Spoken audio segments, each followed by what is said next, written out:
Hello, everyone. I'm the narrator, and I'm here to guide you today. I know many of you use this video to help you fall asleep, so before you drift off, don't forget to like this video and subscribe to the channel. Also, let me know where you're watching from and what time it is for you right now. Get comfortable, relax, and let's dive in. On the first night, I noticed the lights flickering. I blamed it on the building's old wiring, because that's what you do when you're trying to convince yourself that renting a cheap one-bedroom apartment in a rundown complex is actually a fresh start. It had been 3 weeks since Sarah left, and this was all I could afford.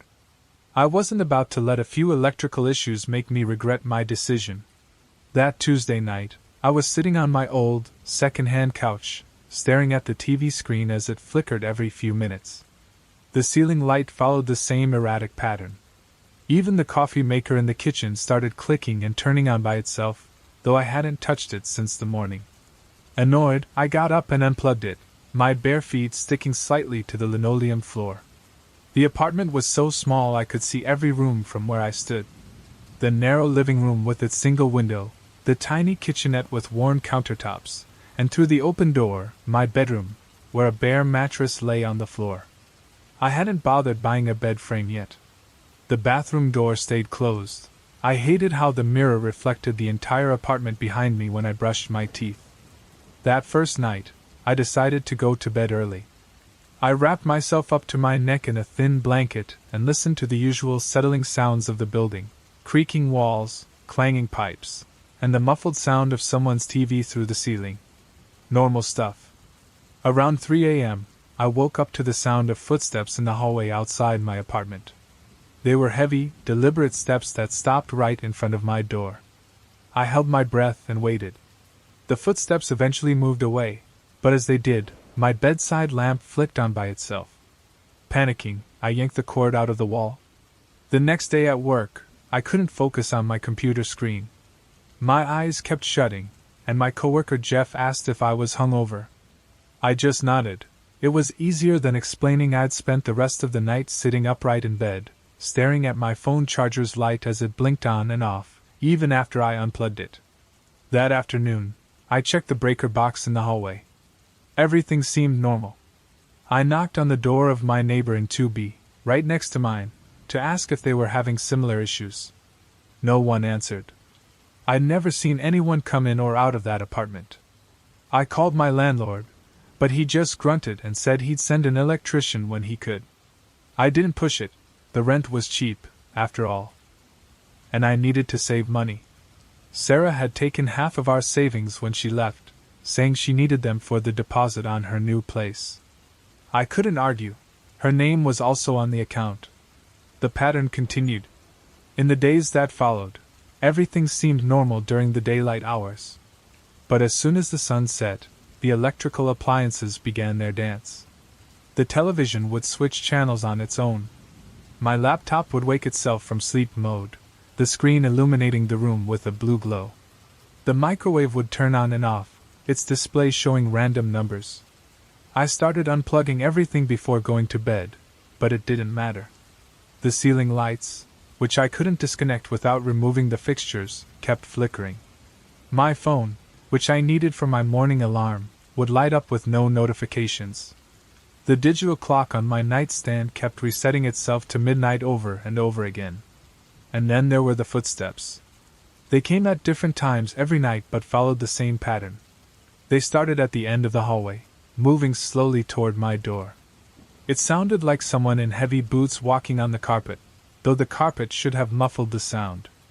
When they reached my door, they would stop. And something in my apartment, a light, an appliance, anything that used electricity, would turn on. I decided to start tracking the incidents in a notebook. I wrote down the time, the date, which devices acted strangely, and how long the footsteps lasted. I'm not usually this organized, but I needed to prove to myself that I wasn't imagining things. The entries filled pages. 10:42 p.m., the TV turned to static. Footsteps lasted 45 seconds. 2:17 a.m., all the lights flickered for 3 minutes. Footsteps paused twice in front of the door. 11:03 p.m., the microwave ran for 2 minutes while empty. Footsteps dragged more than usual. After a week, I couldn't take it anymore. I hadn't slept more than 2 hours at a time. Dark circles formed under my eyes, and my hands shook as I tried to write at work. I decided to confront whoever, or whatever, was walking down the hallway at night. I prepared myself. I sat in the chair in my living room facing the door, a baseball bat by my side. I didn't plan to use it, but it made me feel better. I'd had enough coffee to keep a college student awake through finals. My phone's camera was ready to record. The first few hours passed slowly. I heard the usual noises of the building, doors closing, water running, the hum of the heating system. Normal apartment sounds. I started to feel stupid sitting there with a bat. Maybe I really was losing my mind. Sarah had accused me of that in the end, saying I was too paranoid, too needy. You see problems where there aren't any, she had said while packing her books into boxes. At 2:43 a.m., the footsteps began. They came from the far end of the hallway, just like always. Heavy, measured steps. The thud of boots on the carpet. I gripped the bat tighter and stood up. The footsteps got closer. My ceiling light began to flicker.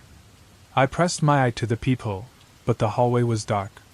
The footsteps reached my door and expanded for a more engaging, video producer-style narrative. And then there I was, alone, exhausted, and desperate. I needed to save money. Half of our savings were gone, taken by Sarah when she left. She claimed she needed it for the deposit on her new apartment, and what could I say? Her name was on the account too. At first, everything seemed fine. During the day, life moved on, uneventful and mundane. But as soon as night fell, it began. The appliances in my apartment seemed to come alive. The TV flickered between channels, as if searching for something. My laptop, which I'd left in sleep mode, would power itself on, casting an eerie blue glow across the room. The microwave? It blinked on and off, displaying nonsensical numbers. I tried to fight back. Unplugging devices became my nightly ritual, a feeble attempt to reclaim some sense of normalcy. It didn't help. The lights, those damn ceiling lights I couldn't disconnect without rewiring the apartment, flickered incessantly. My phone, which I needed for my alarm, would flash at odd intervals, though no notifications ever appeared. The digital clock on my nightstand? Midnight. Again and again. Resetting like a taunt. And then there were the footsteps. They came every night. Not always at the same time, but always the same rhythm. Slow. Deliberate. Heavy boots against a carpet that should have muffled the sound. They started at the end of the hallway, each step echoing faintly as they approached. Closer. Closer. Until they stopped, right outside my door. And that's when it happened. A light would flicker on. A device would power up. As if whatever it was wanted me to know it was there. I had to prove to myself I wasn't going crazy. So, I started writing everything down. Dates. Times. Every incident, no matter how small. 10:42 p.m., TV turned to static. Footsteps lasted 45 seconds. 2:17 a.m., every light flickered for 3 minutes. Footsteps paused twice outside the door. 11:03 p.m., microwave ran for 2 minutes. Footsteps dragged longer than usual. It didn't help. After a week of this, I was a wreck. 2 hours of sleep a night, if I was lucky. My hands shook, my thoughts raced, and the dark circles under my eyes spoke louder than words ever could. Enough was enough. I decided to face it. Whatever it was. That night I sat up. Living room chair, perfectly positioned to face the door. A baseball bat within reach, not that I thought it would help, but holding it made me feel less powerless. My phone was primed to record. And coffee? Enough to fuel an army. The hours dragged by. I sat there, nerves fraying with every creak and groan of the old building. Normal sounds, the hum of the heater, a door closing in the distance, water running through the pipes. But then, at 2:43 a.m., it started. The footsteps. Far down the hallway. The heavy thud of boots, deliberate and unrelenting. My heart pounded as they got closer, each step measured, purposeful. The light above me began to flicker erratically, casting shadows that danced across the walls. I clutched the bat, my knuckles white, and stepped closer to the door. Pressing my eye to the peephole, I peered into the darkness. Nothing. But the footsteps didn't stop. They grew louder, closer, and when they finally reached my door, they stopped. And they stopped. The television behind me turned on, filling the room with white noise. I yanked open the door. The hallway was empty, but the footsteps continued, now behind me, inside my apartment. I spun around quickly. The static of the television cast shifting shadows on the walls. My coffee maker started running on its own. The microwave display flickered rapidly, but I couldn't see anyone. The footsteps moved through my living room, heavy boots on my thin carpet. I pressed myself against the wall, still holding the bat. The footsteps reached the door to my bedroom, and all the lights in the apartment went out at once. Fumbling, I searched for my phone and turned on the flashlight. The beam of light cut through the darkness, revealing empty rooms. But I could hear someone breathing. It wasn't me. My breathing was fast, shallow. This was slower, deeper, and it came from the corner of my living room. My hands shook as I directed the phone's light toward the sound. The light flickered and died. In the darkness, I heard footsteps moving toward me. I ran, bolting out the door. I flew down the stairs 2 at a time until I reached the parking lot. I sat in my car until dawn, staring at the windows of my apartment. The lights kept turning on and off until the sun came up. When morning broke, I returned. Everything was exactly as I had left it, except all the appliances were unplugged, even the ones I knew I hadn't touched. On my kitchen counter, my coffee maker had brewed a full pot. The coffee was still hot. I called into work, said I was sick, and spent the morning searching online for similar experiences. I found nothing helpful, just ghost stories and conspiracy theories. I checked the building's history, but it was only 20 years old. No deaths, no mysterious disappearances. That afternoon, I went to the rental office. The manager, a tired-looking woman named Rita, was surprised to see me. "We don't get many complaints from you," she said as she flipped through a file in her cabinet. "What about 2B?" I asked. "Have there been reports of electrical problems?" She frowned. 2B? That apartment's been empty for months. We can't seem to keep tenants there. I felt my stomach drop. Empty? But I hear noises. It's probably just the building settling, she said. It's an old building. But it wasn't just that. That night, I set up my phone to record the hallway while I tried to sleep at a friend's house. The next morning, I reviewed the recording. There was nothing to see, just an empty hallway. But the audio caught the footsteps, clear as day. And something else, the sound of keys jingling, as if someone were trying to unlock a door. I spent the following days researching the building's electrical system. I learned about electromagnetic fields, power surges, and electrical interference, but nothing explained what was happening in my apartment. The lack of sleep began to take its toll at work. I missed deadlines, fell asleep in meetings. My boss called me into their office to ask if everything was okay. I couldn't tell them I was afraid to go home at night, that I spent hours watching my door, waiting for footsteps that shouldn't exist. After 2 weeks, I gave in and called my ex. "Have you ever noticed anything strange? Electrical problems, weird noises?" There was a pause. "Does this have to do with your new apartment?" "Just answer the question." "No, nothing strange." "But you always found something to worry about, didn't you?" Her tone was bitter. I hung up. She was right. I'd always been the anxious one in our relationship, checking locks, worrying about burglars, imagining worst-case scenarios. But this was different. This was real. That night, I decided to try something new. When the footsteps started, I didn't hide or run. I sat in the living room and extended and more engaging rewrite in a video narrator style. And then they stopped. The television behind me suddenly flickered to life, flooding the room with harsh white noise. My heart pounded as I yanked open the door. The hallway was empty. Silent. But the footsteps, they didn't stop. Now they were behind me. Inside my apartment. I spun around, clutching the bat tighter.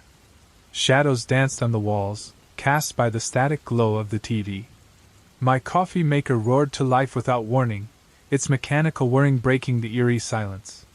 The microwave screen blinked erratically, flashing numbers I couldn't make sense of. And yet, there was no one there. But the footsteps, they moved through the living room. Heavy boots scraping against the thin carpet. I pressed my back to the wall, barely breathing. The sound grew louder, closer. They stopped just outside my bedroom door. And then, every single light in the apartment went out. Pitch black. My fingers fumbled for my phone. When I finally managed to turn on the flashlight, its sharp beam cut through the suffocating darkness. The rooms were empty, every corner devoid of life. Yet I could hear it. Breathing. It wasn't mine. This breath was slow. Heavy. Coming from the corner of my living room. My hands trembled as I aimed the phone's light toward the source. The flashlight flickered once. Twice. And then it died. In the oppressive darkness, the footsteps started again. Closer. Steady. I didn't wait. I ran. I bolted out the door, taking the stairs 2 at a time. I didn't stop until I was in the parking lot, locked inside my car, trembling as I stared at my apartment windows. The lights inside my unit, on. Off. On. Off. All night long. When dawn finally broke, I went back. Everything looked untouched. Exactly as I'd left it. Except, every single appliance was unplugged. Even the ones I hadn't touched. On the counter, the coffee maker sat still, the pot full. The coffee? Still warm. I called in sick to work and spent the day scouring the internet, desperate for answers. Paranormal forums. Electrical theories. Nothing helped. By afternoon, I was at the rental office, demanding answers. What about 2B? I asked. Any reports of electrical problems? The manager, Rita, raised an eyebrow. 2B? She said. That unit's been empty for months. Her words hit me like ice water. Empty? Then who, or what, was making those noises? Probably just the walls settling, she added casually. It's an old building. But I knew it wasn't just that. That night, I set my phone to record the hallway while I slept at a friend's place. The next morning, I reviewed the footage. The video showed nothing but an empty, lifeless corridor. But the audio? Clear as day, heavy footsteps. The faint jingle of keys as if someone, or something, was trying to open a door. The sleepless nights dragged on. I researched electrical anomalies, electromagnetic interference, anything that might explain the unexplainable. Nothing did. Exhaustion consumed me. I was falling apart at work, missing deadlines, nodding off during meetings. My boss asked if I was okay. I couldn't tell them the truth. How could I explain that I was terrified of my own home? That night, I made a decision. When the footsteps started again, I didn't run. I stayed. And I waited. I spoke out loud. I know you're there, I said to the empty apartment. What do you want? The footsteps stopped. The television turned on, flipped to a news channel, and then shut off. My laptop opened a blank document. Are you trying to communicate? I asked. The lights flickered, once, twice, 3 times. My phone opened its calculator app, displaying the numbers 2B. I stood up slowly. Are you from the apartment next door? The footsteps moved toward my bedroom. I followed, my heart pounding in my chest. They led me to the window overlooking the parking lot. A car I had never seen before was parked in the spot marked 2B. It was an old model, coated in a thick layer of dust. The next morning, I asked Rita, the building manager, about the car. She checked her records. Oh, that spot belongs to the last tenant of 2B, she said. He left all his belongings behind when he moved out, including the car. We've tried to contact him, but his phone is disconnected. What was his name? I asked. Let me see. Thomas Chin. Worked nights at some factory. Quiet guy. Always paid his rent on time. Then one day, he just disappeared. I spent my lunch break researching Thomas Chin. I found his social media profiles, inactive for months. His last post mentioned starting a new job at a power plant outside the city. I called the plant, but they had no record of him ever working there. That night, I knocked on the door of 2B. Of course, there was no answer. But when I pressed my ear against the door, I heard something, a faint hum, like the sound of electrical equipment running. The footsteps returned that night. But this time, they were different, faster, more urgent. They moved back and forth between my apartment and 2B over and over again. All my electronic devices went haywire, turning on and off, displaying random numbers and letters. I followed the sound to my bedroom window again. The car was still there, covered in months of dust. But now, there was something else, a faint blue light emanating from inside. I went down to the parking lot. The car was locked, but through the dirty windows, I could see the dashboard lights flickering in a pattern, long, short, Morse code. I ran back to my apartment, grabbed my phone, and found a Morse code translator. I spent hours recording the blinking pattern of the lights. When I finally deciphered the message, my hands were trembling. Trapped. The next day, I went to the police. They filed a missing person report but didn't seem concerned. Adults have the right to disappear, they said. I told them about the electrical disturbances, the footsteps, the Morse code. They suggested I contact my landlord about the wiring. But I knew what I had to do. That night, when the footsteps started again, I was ready. I had a plan. I placed all the electronic devices I owned in a circle in my living room: laptop, phone, television, radio, even my old digital camera. I turned them all on and waited. The footsteps came, right on schedule. When they crossed the threshold, every screen filled with static. I stood in the center of the electronic circle and spoke. Thomas Chin, I said clearly, I know you're here. I know you're trapped. Tell me how I can help you. The static on the screens shifted, forming patterns. Numbers appeared on different devices, coordinates. A location. The power plant where he had supposedly worked. I spent the next week investigating. The plant had been shut down months ago after an accident. The official report mentioned a power surge, equipment failures, but no casualties. Behind a door marked high voltage, I found his employee ID card. It was charred around the edges. I brought it back to the apartment. That night, when the footsteps returned, I held the card up. I found this, I said to the empty room. What happened to you? The lights flickered, slower this time. My devices displayed security camera footage from the plant. Thomas, working late, a power surge, a door that wouldn't open. He wasn't dead. The police had confirmed no bodies were found at the plant. But he wasn't fully here either. The power surge had done something to him, transformed him into whatever was pacing my hallways at night. I spent another week diving into research, electrical phenomena, quantum physics, theories of energy and consciousness. The Consciousness Experiment, a tale of electromagnetic shadows. Through my research on consciousness, I stumbled upon something unsettling: electromagnetic fields, strong enough to influence human brainwaves. I learned about consciousness as a form of electrical activity, and everything clicked. I knew what I had to do. I prepared my apartment, setting it up just like before, but this time with a twist. I added extension cords, power strips, and every device I could find, all connected to the shared outlets with 2B.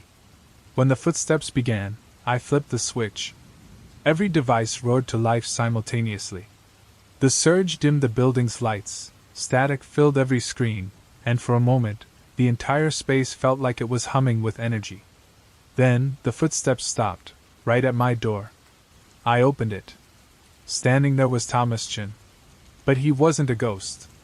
He wasn't a spirit. He was something else.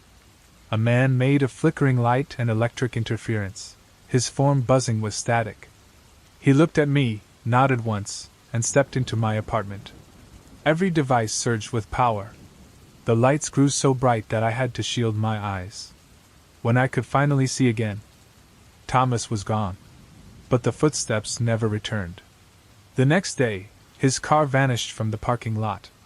Rita claimed it was towed, but she couldn't tell me where it had gone.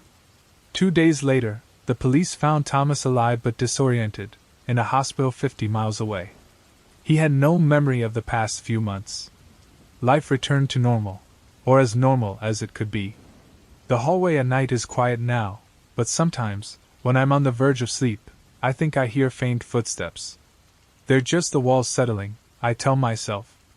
Apartment noises. But still, I keep one power strip unplugged, just in case. And every so often, as I pass 2B, I swear I hear a faint electric hum coming from behind the door. The Ouija board incident, a night of terror. I never should have touched that cursed board. The moment Sarah pulled it out of her desk during the office party, I felt it, a deep, gnawing instinct telling me to leave. But after 3 beers and relentless peer pressure, I gave in. That was 4 days ago. Now it's 3 a.m., and I'm sitting in my dark living room, trembling. The walls creak and pop as my phone buzzes with frantic messages from Mike. "Something's in my house," he says over and over. I should have trusted my gut that night. The party was winding down at Sarah's apartment. Most of the guests had left, leaving just 5 of us: Sarah, Mike, Jennifer, David, and me.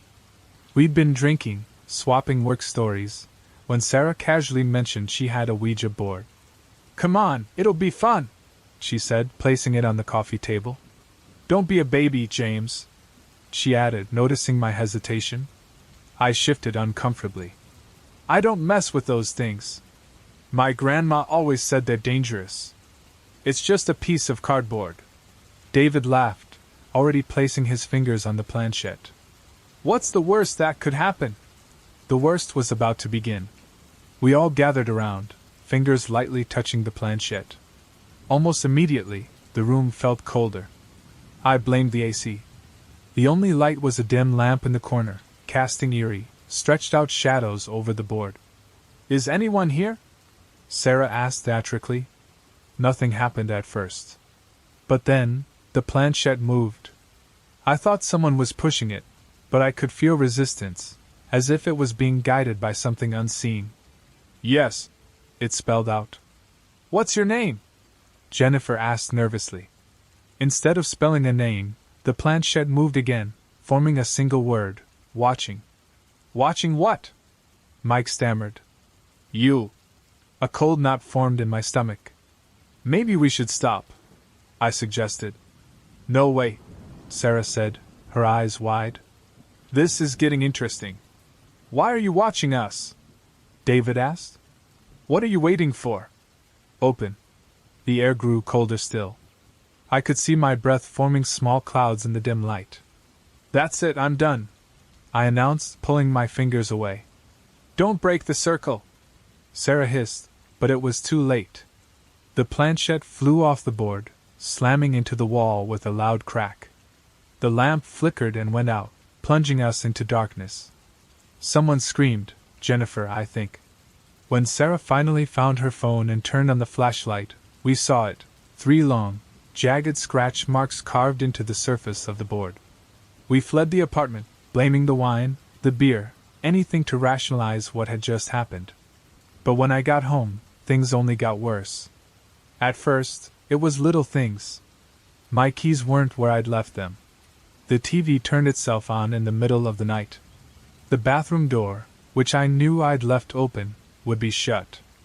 I told myself I was just paranoid, that the board session had spooked me. But last night, I woke up to something much worse. And then, I found every single cabinet in my kitchen wide open. I knew I had closed them before going to bed. At 2 a.m., my coffee maker turned on by itself, spilling hot water all over the counter. The radio in my bedroom started blaring static at full volume, despite not even being plugged in. I barely slept an hour, and my day at work was a disaster. I couldn't focus, kept nodding off at my desk. Sarah avoided looking at me, and Jennifer called in sick. David acted like everything was normal, but I noticed his hands trembling as he poured his coffee. Then Mike called me an hour ago, his voice shaking. James, something's wrong. There's something in my house. What do you mean? I asked, my chest tightening. I hear footsteps upstairs. Heavy ones. But I live alone. And there are scratches on the walls. They started right after the session. At first, I thought I was imagining it. But tonight I saw something. What did you see? I asked, my throat dry. A shadow. But it wasn't normal. It moved against the light, solid and dark. And I swear, it was watching me. Just like the board said it would. Mike, this is impossible. It was just a game, right? Then why is my furniture moving? His voice cracked. Every time I leave a room and come back, everything's shifted. My couch was a foot from where I left it. The chairs from my dining table were stacked on top of it. And the scratches. They're everywhere, on the walls, the floor, even the door to my bedroom. There was a loud thud on his end of the call, followed by a sharp gasp. Oh God, James. I have to go. It's here. The line went dead. That was 20 minutes ago. Mike has been texting me nonstop since then, saying he locked himself in the bathroom.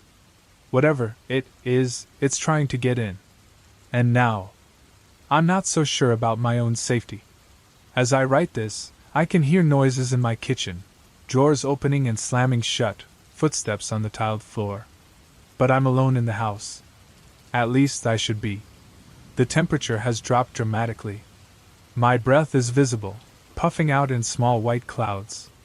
Just like during the session. Scratches have started appearing on my walls too, growing louder and closer with each passing second. My phone vibrates with another text from Mike. It's inside the house. I can't stay in the bathroom. I'm running to the car. Meet at Sarah's. We need to finish this. I grab my keys and my jacket, heart pounding. I just need to get to my car before whatever is in my house finds me. The scratches follow me, frantic and desperate. Something heavy slams against the wall behind me as I reach the door. I don't look back. I can't. I already know what I'll see if I do. My car starts on the first try, thank God.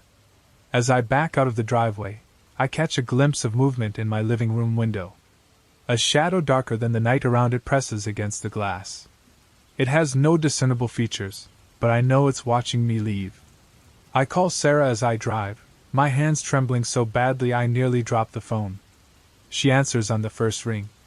James, are you okay? Mike's on his way here. Something is happening. That thing from the board. I know! Sarah interrupts. Jennifer just called me. She's seeing things too. David's already here. We have to finish what we started. What do you mean? We broke the circle, James. We didn't say goodbye. We have to close the door we opened. If we don't... Her voice drops to a whisper.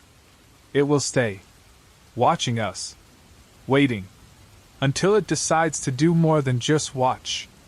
I hear the sound of a door slamming in the background, followed by hurried footsteps. Mike just got here, Sarah says urgently. Hurry, James. It's getting stronger. I'm 5 minutes from Sarah's house.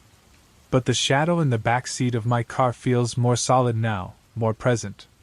I can feel its eyes on me, just as the board said it would. The air inside the car is freezing. My phone buzzes again, this time, a message from Jennifer. I'm almost there. Don't start without me.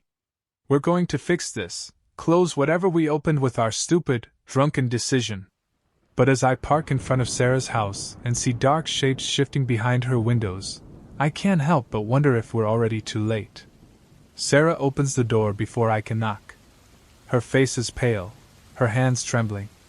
Everyone's here. The board is ready. I step inside, and the door clicks shut behind me. The shadows in the corners of the room seem deeper than they should be.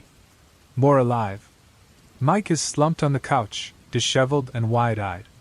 Jennifer paces nervously by the window, jumping at every sound.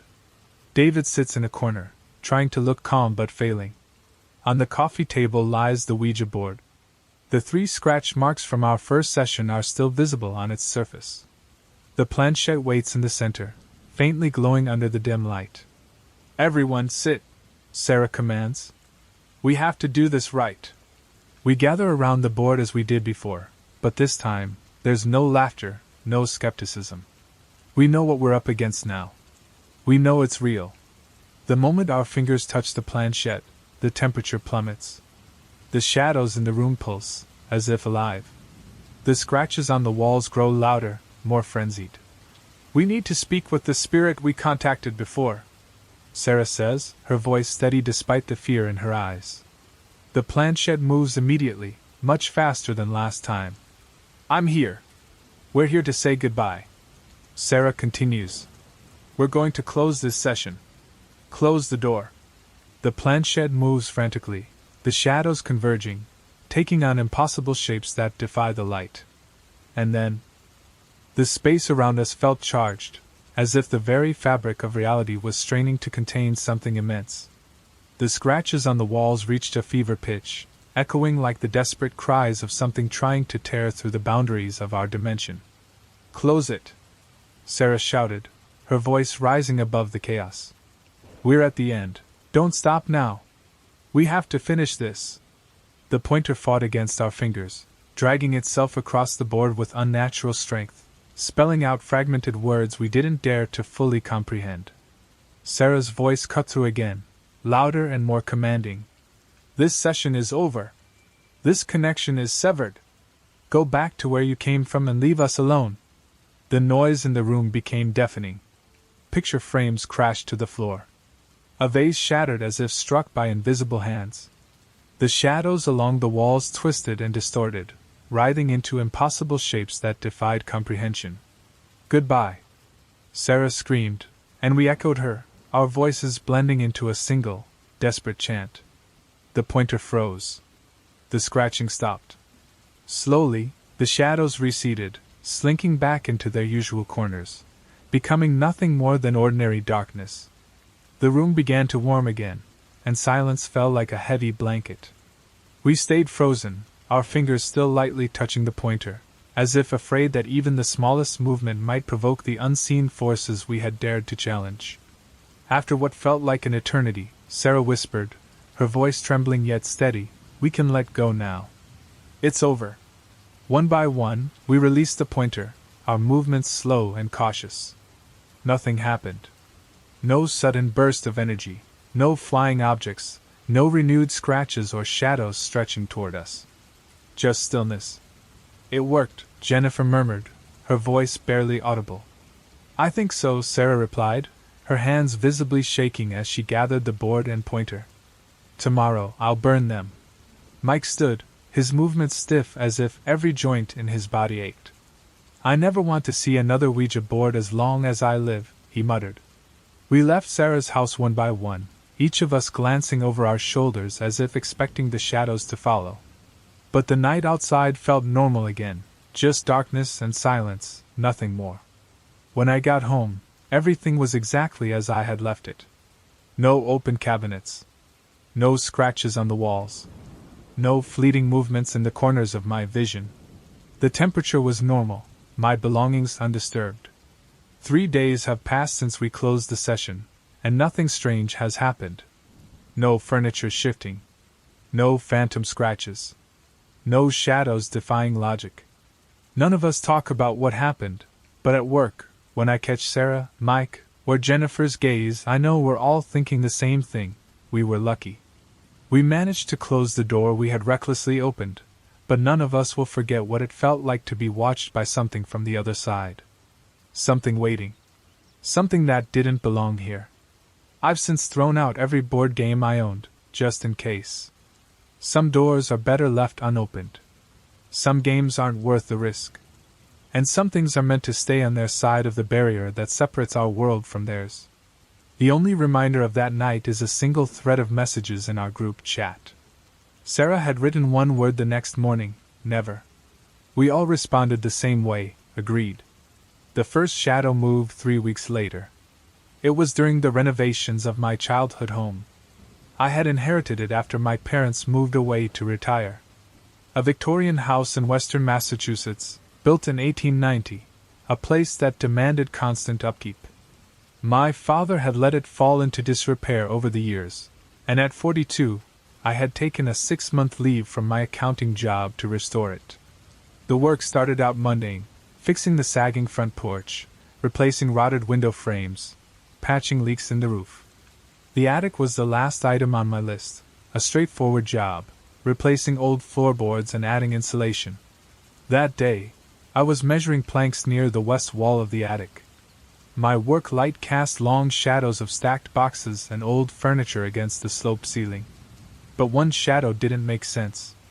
It was a tall, narrow rectangle, about 5 feet high, and it stood against the wall with nothing to cast it. I walked around, trying to find its source, but nothing matched its shape or position. I told myself it was a trick of the light. Old houses have strange angles. Maybe it was something outside the window. But when I looked back, the shadow had shifted, slightly, almost imperceptibly, to the left. Nothing in the room had moved. Sweat broke out on my palms. The temperature in the attic seemed to drop by 10 degrees. I backed away, keeping my eyes on the shadow. It didn't move again, but I fled the attic anyway, my heart pounding like a drum. That night I couldn't sleep. I kept replaying what I had seen, trying to rationalize it. Maybe it was exhaustion after 12-hour workdays. Maybe the attic's dust had messed with my vision. But deep down, I knew better. The next morning, I forced myself to go back up. Sunlight filtered through the small window, and the attic looked normal, predictable shadows, everything in its place. I worked non-stop, pulling up the old floorboards, determined to finish as quickly as possible. But that sense of being watched never fully left me. As the hours ticked by, nothing out of the ordinary happened. I was just beginning to relax when a cloud rolled over the sun, casting the attic into shadows. The sudden dimness made me uneasy, and then I saw them, 3 distinct shadows on the wall. But there were only 2 boxes in the attic to cast them. My throat went dry. The third shadow was smaller this time, about the size of a basketball. While I stared, it began to stretch upward, slowly elongating. It grew taller and thinner, reminding me of someone standing up from a crouched position. Startled, I dropped my hammer, which hit the floor with a loud bang. The unexpected noise made the shadow flinch before it abruptly shrank back to its original size. My legs felt weak, and cold sweat trickled down my spine, despite the cool air in the attic. Without hesitation, I bolted, slamming the attic door shut behind me. That night, curiosity got the better of me. I spent hours online searching for information, shadow phenomena, ghost stories, optical illusions, anything that might explain what I had seen. I found countless supernatural theories, but nothing scientific or concrete. Over the next few days, I avoided the attic entirely, focusing on repairs on the lower floors. I told myself it was because the work there was more urgent. But each time I passed the staircase leading up to the attic, my stomach knotted. It was as if the door at the top was watching me, daring me to return. A week went by. The rest of the house was nearly finished, leaving me no excuses to avoid the attic any longer. The unfinished work there was holding up my construction permits. I had no choice. I picked a bright, sunny morning, determined to face whatever was up there. I brought every work light I owned, setting them up strategically to eliminate as many natural shadows as possible. The attic was stifling, the air thick despite the artificial lighting. I worked quickly, trying to stay focused. 2 hours in, one of the lights flickered and went out.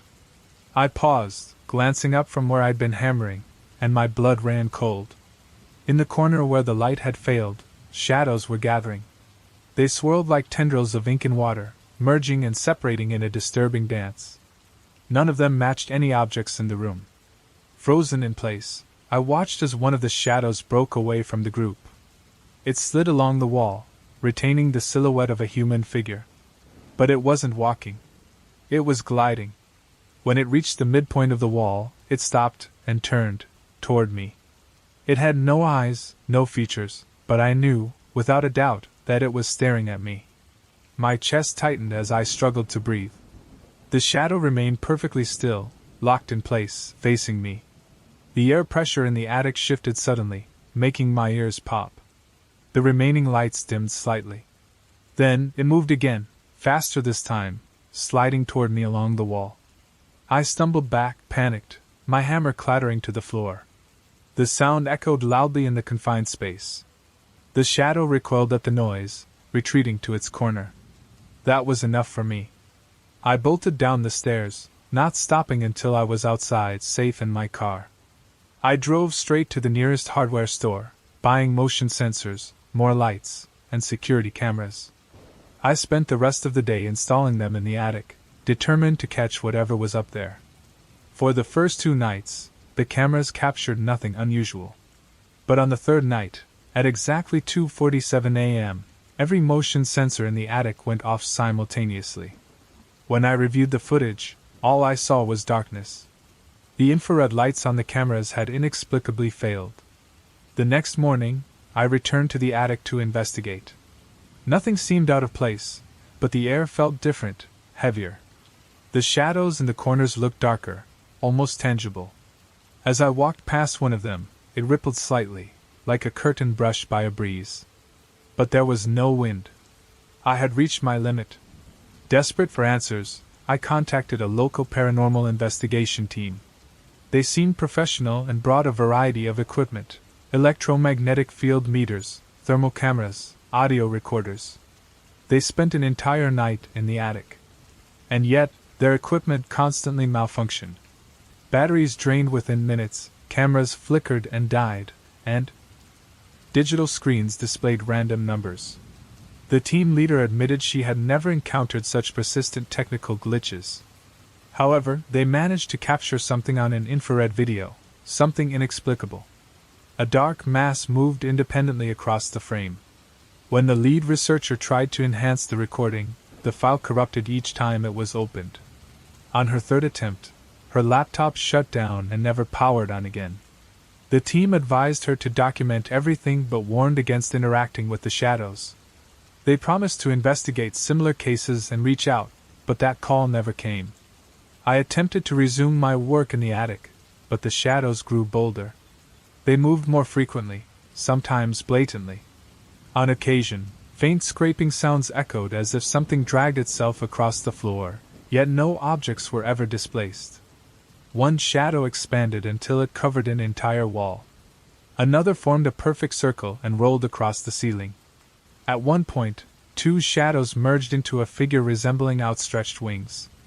Each incident left me trembling, my pulse racing, my hands too unsteady to hold my tools. I hired contractors to finish the attic renovations. They complained of inexplicable equipment malfunctions, drills refusing to work, levels giving impossible readings. 3 separate crews abandoned the project, each citing different reasons but all mentioning an eerie feeling of being watched. The final crew managed to complete the work, but only under the morning sun, when light was brightest. They installed additional windows to flood the attic with natural light. While this seemed to reduce the shadow's activity, it didn't stop it entirely. The attic is, technically, finished, but I never go up there. I keep the door locked at all times. Sometimes, late at night, the motion sensors go off. The security cameras frequently fail, yet occasionally they capture fleeting images of shadows moving without any apparent cause. I've considered selling the house, but I can't. This was my childhood home. My parents lived here for 30 years without a single incident. Why are the shadows active now? What changed? Paranormal investigators suggested the renovations may have disturbed something dormant in the house. They referenced similar cases where construction awakened supernatural phenomena. Yet, they couldn't explain why these events manifest as living shadows. Last week, something new began. Shadows began seeping under the attic door, thin tendrils of darkness barely visible against the hallway floor. Each day, they stretched farther, like elongated fingers creeping toward the staircase. I've started staying in hotels. I return to the house only during daylight. The shadows seem stronger at night, more deliberate in their movements. During the day, they retreat to the attic's corners. They're visible but mostly still. Yesterday, I installed a steel-reinforced door at the base of the attic stairs. The contractor thought I was insane but didn't argue when I offered to pay double.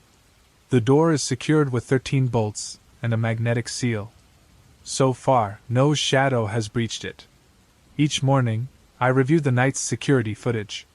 The cameras continue to malfunction, but occasionally, a few frames reveal something chilling. The shadows are gathering. They're forming larger shapes, moving with coordination and intelligence. I don't know what they want. They've made no attempt to harm me. In fact, they retreat if I approach too closely. But their movements are purposeful, exploratory, testing boundaries, learning. The rational part of my brain insists on logical explanations, tricks of light, stress-induced hallucinations, an overactive imagination. But I know what I've seen. The shadows in my attic are alive, and they're growing stronger. For now, they're contained. The reinforced door holds, and the additional windows weaken them during the day. I've learned to live with the motion sensor alerts, the corrupted video files, and the constant sensation of being watched from above. But sometimes, late at night, lying in my brightly lit hotel room, I wonder, what happens when the shadows tire of the attic? What happens when they realize they can flatten themselves enough to slip through any crack, any seam? I keep every light in my room on. Yet, even here, I find myself staring at the shadows in the corners, watching for movement, wondering if they've followed me. The renovations are complete, at least on paper. The permits are closed. The contractors are paid. From the outside, the house looks beautiful. But inside, beyond the new security door, something waits. The shadows gather. And they're watching. They move, testing their limits, becoming bolder with each passing day. I don't know what to do anymore. I can't stay in hotels forever, and I certainly can't sell the house knowing what's up there. For now, I stick to my routine, checking the cameras, replacing the burned-out lights, watching the shadows underneath the attic door. Every day, I tell myself the same thing: as long as they stay up there, as long as the door holds, everything will be fine. But deep down, in the darkest corners of my mind, I know the truth. Shadows are patient. They have all the time in the world, and sooner or later they'll find a way to break free. The first time I saw the mannequin, I laughed. It was standing at the back of the closet in the bedroom, covered in cobwebs. It seemed ridiculous, like something left behind by a previous tenant. I even waved at it casually while I unpacked my clothes. 3 weeks later, I was in the bathroom. It didn't seem so funny anymore. And after what happened last night, I'm packing up my things and leaving. I moved to Portland for a tech job, and the rental market was brutal. When I finally found this small bungalow-style house for a reasonable price, I didn't hesitate. The landlady, Mrs. Chen, seemed nice enough. During the tour, she mentioned that the house had been empty for a few months, but she never explained why the last tenant had left. I didn't ask. The house needed some work: peeling wallpaper in the hallway, a leaky faucet in the bathroom, typical issues for an old house. But it was in a quiet neighborhood, had wooden floors, and most importantly, I could afford it. I signed the lease that same day. Moving in was easy. The house was partially furnished, which helped since I didn't have much besides my clothes, laptop, and books. The bedroom had a decent-sized closet, and that's where I found it. The mannequin. It was almost my height, made of that old material, something like papier-mâché or whatever they used back then. Its surface was cream-colored and slightly rough, like sandpaper. It had no facial features, just soft curves where the eyes and mouth should have been. Its arms hung at its sides, fingers slightly curled. It wasn't wearing anything, just covered in a thin layer of dust. I thought about calling Mrs. Chen to ask about it, but it seemed like too small of a problem to bother her with. I decided I'd move it to the garage later. For now, I pushed it to the back corner of the closet and hung my shirts in front of it. The first week went by like normal. I settled into my new job, explored the neighborhood, and found a decent coffee shop. The house had its quirks: creaky floorboards, windows that stuck, but nothing out of the ordinary. I barely noticed the mannequin behind my clothes. Then, strange things started happening. I first noticed it on a Tuesday morning, 10 days after I moved in. I was picking out a shirt for work, and something felt off. The mannequin had shifted slightly.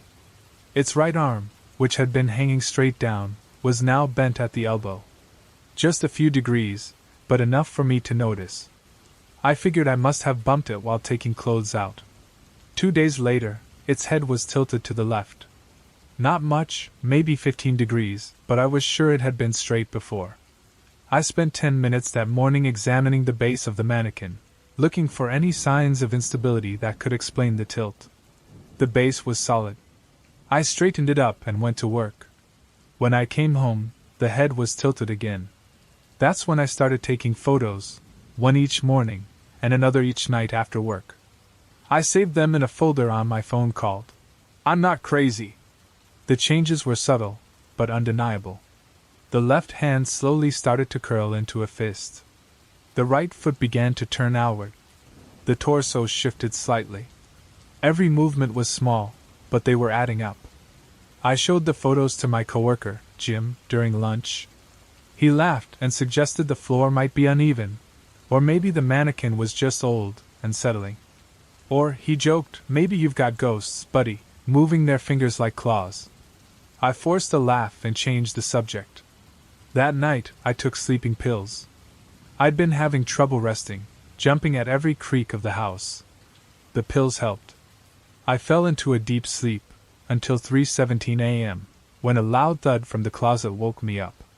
I lay there in the dark, heart pounding. The sound had been clear, something heavy hitting the floor. I grabbed my phone and turned on the flashlight. The closet door was closed. I was sure I had left it open. Slowly, I got out of bed, my bare feet barely making a sound on the wooden floor. I crept toward the closet, holding my phone in front of me. My hand trembled as I reached for the doorknob.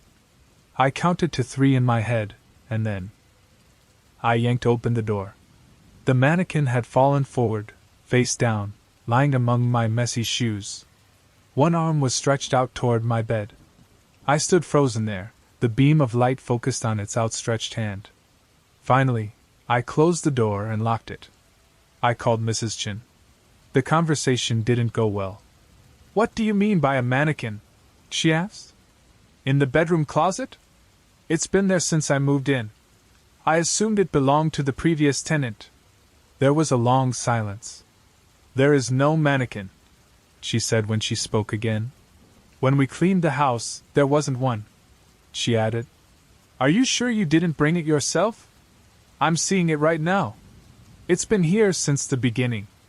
Another silence. "I'll send someone to remove it." "When?" "Maybe next week, I'm very busy." I hung up and stared at the mannequin. It had been repositioned back in the corner, but something was different. It took me a moment to realize what had changed. It was now facing me directly, its head turned to look at me. I decided to get rid of it myself. I grabbed it firmly by the waist, planning to take it to the garage. But the material felt strange under my hands, warmer than it should be, with a slight flexibility, as though pressing against firm clay. I immediately let go. It fell to the floor with a dull thud, but didn't break or crack. I called in sick to work and spent the day searching for storage units. I found one a few miles away and paid for a month's rent. That afternoon, I wrapped the mannequin in old blankets and dragged it to the trunk of my car. The storage clerk gave me a strange look as I loaded the wrapped figure into the unit, but he didn't say anything. That night, for the first time in weeks, I felt better. I managed to eat dinner and watch TV without any jump scares. At midnight, I went to bed, relieved to have solved the problem. The relief didn't last long.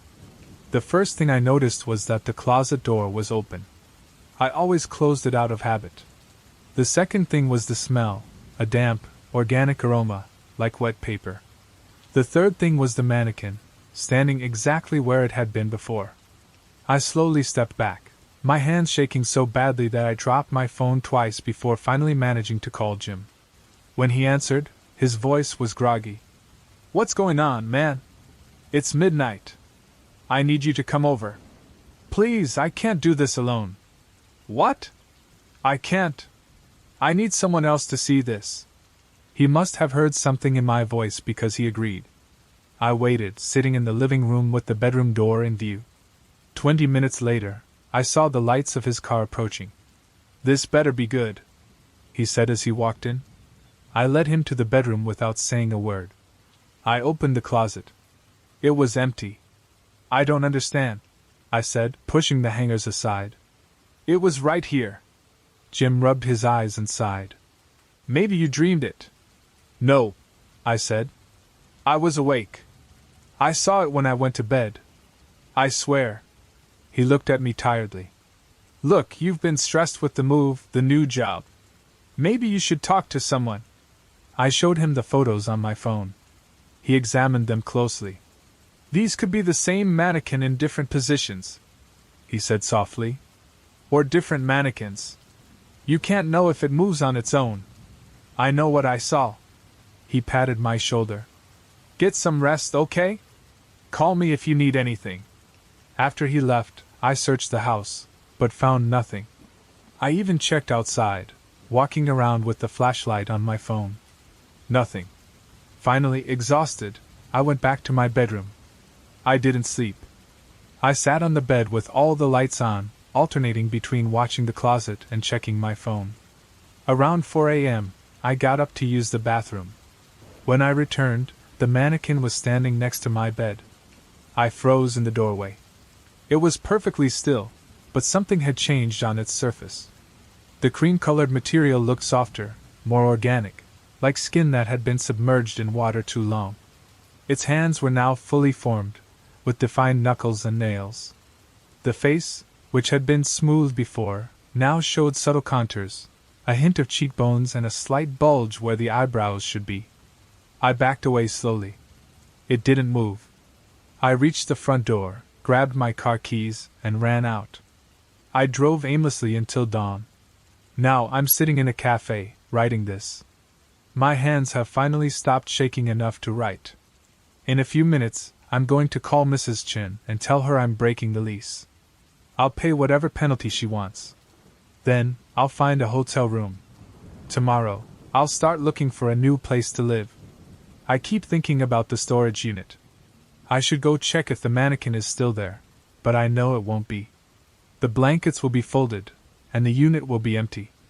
My phone vibrates. It's a message from Mrs. Chin. The previous tenant asked about the mannequin. She says it belonged to a store that closed in the 1950s. The owner of the store made custom mannequins for wealthy clients, special orders, very expensive. Some said they were too lifelike. The store closed after the owner disappeared. We need to talk, the message says. I turn off my phone. I don't want to talk. I don't want to know more. I just want to go back to the house, grab what I need, and leave. I can buy new clothes, new books, everything new. But first, I need to delete those photos from my phone. I don't ever want to see them again, especially the last one I took this morning, just before I fled the house. The one that shows the mannequin's face, where the smooth surface had split, forming a line that almost looked like a smile. I know it's still in the house, waiting. Maybe in the closet again. Or maybe next to my empty bed. But it's patient. It has all the time in the world. Somewhere beneath that slowly shifting surface, I know I'll have to return, if only to retrieve my laptop. I used to love running at dusk. I used to. Now I can't even look at Liberty Park without my hands trembling and my stomach churning. The doctors say I'm fine physically, but they don't understand. They weren't there. They didn't see what I saw. They didn't feel what I felt. But I have to tell this story. Someone has to know what happened that afternoon. 3 weeks ago, on October 12th, a Tuesday, the weather had finally cooled enough to make evening runs enjoyable again. The sun was setting earlier now, around 6:30 p.m., and I had just wrapped up a particularly stressful day at the accounting firm where I work.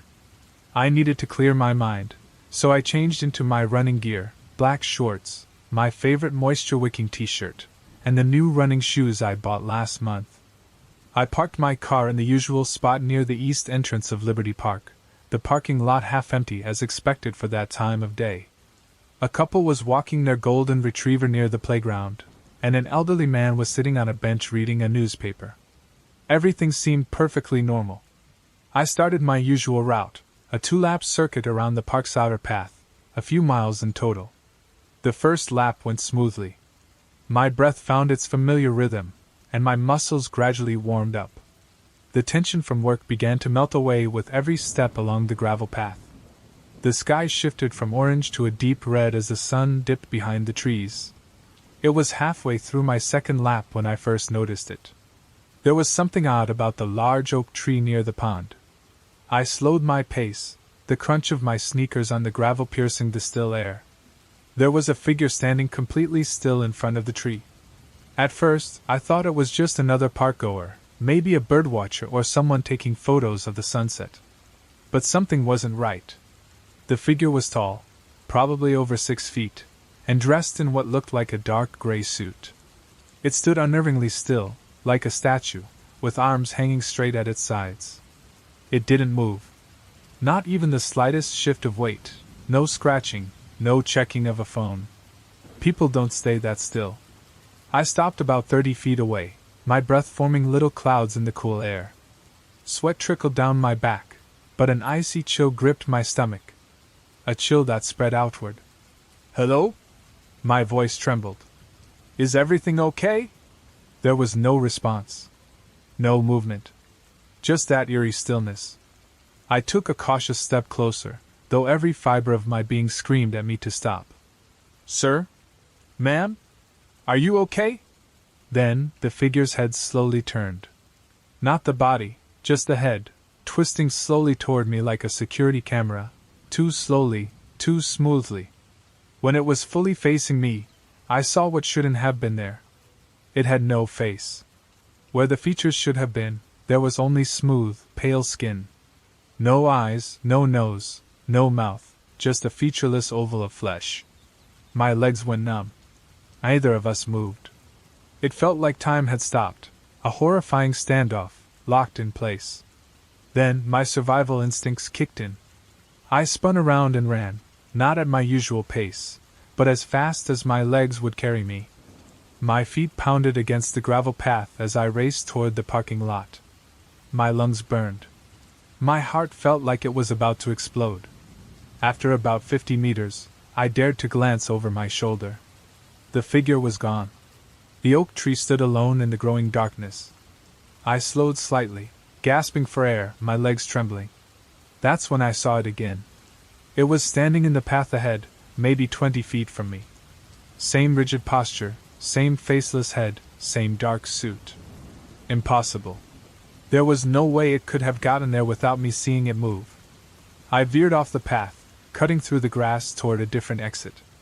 My shoes slipped on the wet grass, and I almost fell, but I caught myself. I looked back, nothing. Then it appeared again by the swings, standing motionless, its head turned toward me. I changed direction again, sprinting toward the park's west entrance. My chest was tight, like it was going to burst. I could see spots dancing in my vision. I couldn't keep running much longer. It appeared again, beside a bench, then by the pond, then behind a cluster of trees. Each time I looked, it had vanished, only to reappear closer, but never moving. It just rotated that smooth, blank face in my direction, with that unnatural grace. The couple with the golden retriever was gone. The elderly man with the newspaper was gone. The park was empty except for me, and that thing that kept appearing and disappearing, cornering me, driving me deeper into the park. I fumbled for my phone in my pocket, but my hands were shaking so violently that it slipped from my grasp and fell to the ground, cracking the screen. When I looked up, it was right in front of me. I stumbled backward, crashing into the gravel. My palms scraped against the stones, leaving them raw and bloody. Up close, I noticed details I wish I hadn't. Its skin had a waxy, almost artificial texture. The suit wasn't really a suit, it seemed to be part of its body, made of the same pale, smooth material. It was monstrous, its head massive, and its hands unnaturally long, with fingers that stretched far beyond what seemed possible. I scrambled backward on all fours, like a crab, trying to escape. The figure didn't move forward, it simply stayed there, its head tilting slightly to one side, as if studying me. That movement, it was wrong, too mechanical, like a malfunctioning robot. I managed to stand up, my legs trembling like jelly, but I forced them to move. I ran again, not caring about direction. I just needed to get away. The sky had darkened to a deep purple, and the park lights began flickering on, casting yellow puddles of light that were surrounded by shadows stretching longer and longer. Suddenly, the figure was in front of me again. I turned right. It was there. I turned left. There it was again. Each time it vanished and reappeared, it was closer, its faceless head turning to follow my every movement with a disturbing fluidity. My foot caught on something, maybe a tree root, and I stumbled hard, twisting my ankle. A sharp pain shot up my leg, and I collapsed onto the gravel, gasping for breath. The park was completely silent. There were no birds, no distant hum of traffic, no wind rustling the trees. Only the sound of my ragged breathing and the pounding of my heart. Carefully, I got up. My ankle could just barely support my weight, but I kept going. I turned around, scanning the growing darkness. The figure was gone. The nearest exit to the park was about 60 meters away, and I could just barely make out my car in the parking lot, the only one still there. I started limping toward the exit, moving as fast as my injured ankle would allow. Every few steps, I looked over my shoulder, expecting to see that head with no features, turning toward me, but the path remained empty. The silence pressed in on me, like it was suffocating me. I was about 15 meters from the exit when I felt it, a presence behind me, far too close, almost touching. Every cell in my body screamed for me not to turn around, but I did anyway. The figure was less than a meter away. Its face, if you could even call it that, filled my vision, so close I could see the subtle pattern on its skin, like fine scales or static from an old TV. The pattern moved and shifted, though the surface itself stayed still. Then its head tilted again, this time way too far, far beyond what any human neck should be able to handle.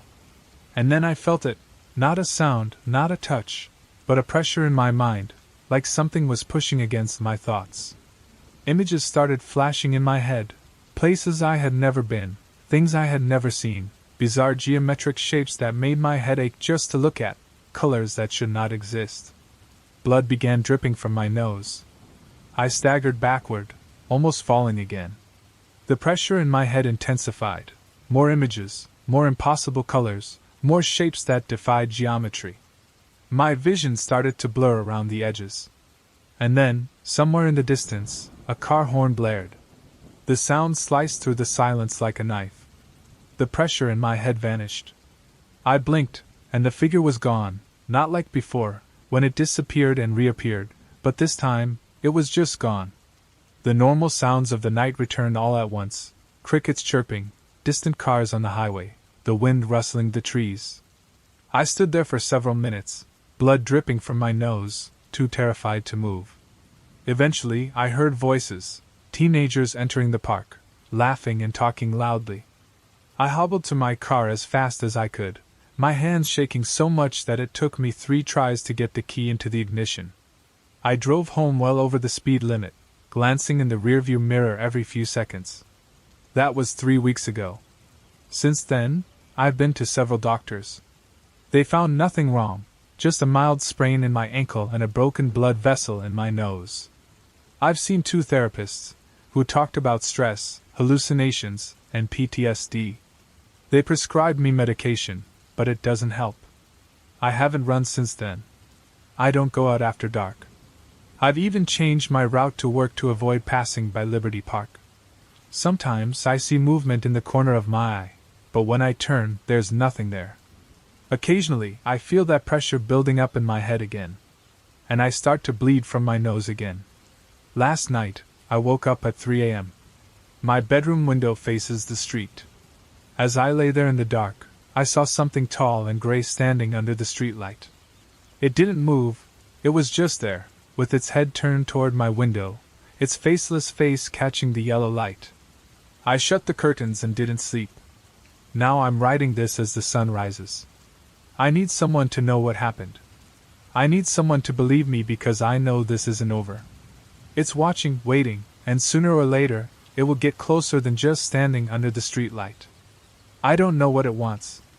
I don't know what it is. But one thing is certain. I will never run at dusk again. The first sign was a sharp pain behind my left eye. I thought it was just stress from the move and setting up my new home office. But that pain kept coming back. Day after day, it got worse, always focused behind my left eye. I found myself rubbing it constantly. When sunlight hit the painting in a certain way, the pain would intensify. My productivity dropped. Tasks that should have taken hours stretched out for days. I would often find myself staring at the painting, lost in the twisted branches, instead of looking at my monitor. Sometimes I swore they moved just a little, like they were reaching toward me. But when I blinked or looked closer, everything was still. The tension in the room became unbearable. My shoulders and back would tighten. Soon, it felt like the air in the room was thick, almost pressurized, like I was standing in the middle of a storm. I started taking more breaks, working from my laptop in the kitchen.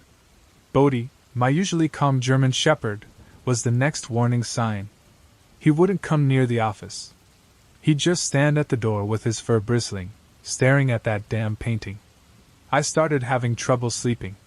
My dreams were filled with forests, but not the bright, open ones I used to walk through. These were dense, suffocating, with black trees that seemed to move closer and closer. I'd wake up drenched in sweat, my head throbbing. The pain would disappear after a shower, only to return as soon as I sat back at my desk. After 2 weeks, I couldn't take it anymore. I called my doctor and described the symptoms. He suggested it might be eye strain from the screens or bad posture. I bought a new chair, adjusted my monitor, and even got an eye exam. Nothing worked. The breaking point came during a video call with my most important client. I was presenting new features when the pain exploded behind my left eye. The room started spinning. I barely finished the call before I had to vomit in the trash can by my desk. As I sat there, head between my knees, I looked at the painting. The branches seemed to twist against the canvas. I swear I heard something like whispers coming from the frame that night. I slept on the couch, and the next day, I started investigating the painting. I took photos and did reverse image searches, posted in local art forums, but found nothing. Finally, I went back to Mike's flea market. The older woman wasn't there, but her daughter was running the booth. When I described the painting and mentioned the headaches, her face turned pale. "You bought that?" She shook her head, incredulous. "My mom should have told you about the Rives family. They bought it last spring and had it for less than a month. The wife started getting migraines, severe anxiety. Their dogs wouldn't even go near it. They tried to return it, but the person who sold it just shrugged it off. Before them, it was with the Patels. Same thing, headaches, tension, the pets acting strange. They ended up giving it away. But I don't know much more. The painting showed up in a donation box. No signature, no documentation. Just that eerie scene of the forest, which no one wanted to keep. "If I were you," she said, lowering her voice, "I'd get rid of it. Don't sell it. You'll just pass the problem to someone else. Destroy it." I went home and stared at the painting in the morning light. It almost seemed normal, but as I looked at it, the pressure began to build in my head again. My dog pressed against my legs, whining. I took it down from the wall immediately. As soon as I did, the air in the room felt lighter. My headache started to fade. I took the painting to the garage and examined it closely for the first time since I bought it. The canvas was old, the paint cracked in some places. The forest scene had more details than I had noticed before. Between the twisted branches, I could make out shapes that looked like faces or outstretched hands. The longer I stared at it, the more patterns emerged until my vision started to blur, and the pain returned with full force. I wrapped it in thick blankets and took it to a storage unit across town. I couldn't bring myself to destroy it. Something about the idea of burning or cutting an original painting just felt wrong, even one like this. But I needed to get it out of my house. The change was immediate. The headaches disappeared. The tension in my office faded. Beatty, my dog, returned to his usual spot under my desk. Within a few days, my productivity returned to normal. I even started sleeping better, though the dreams of dark forests still lingered occasionally. A month later, my curiosity got the better of me. I began to dig deeper into the history of the painting.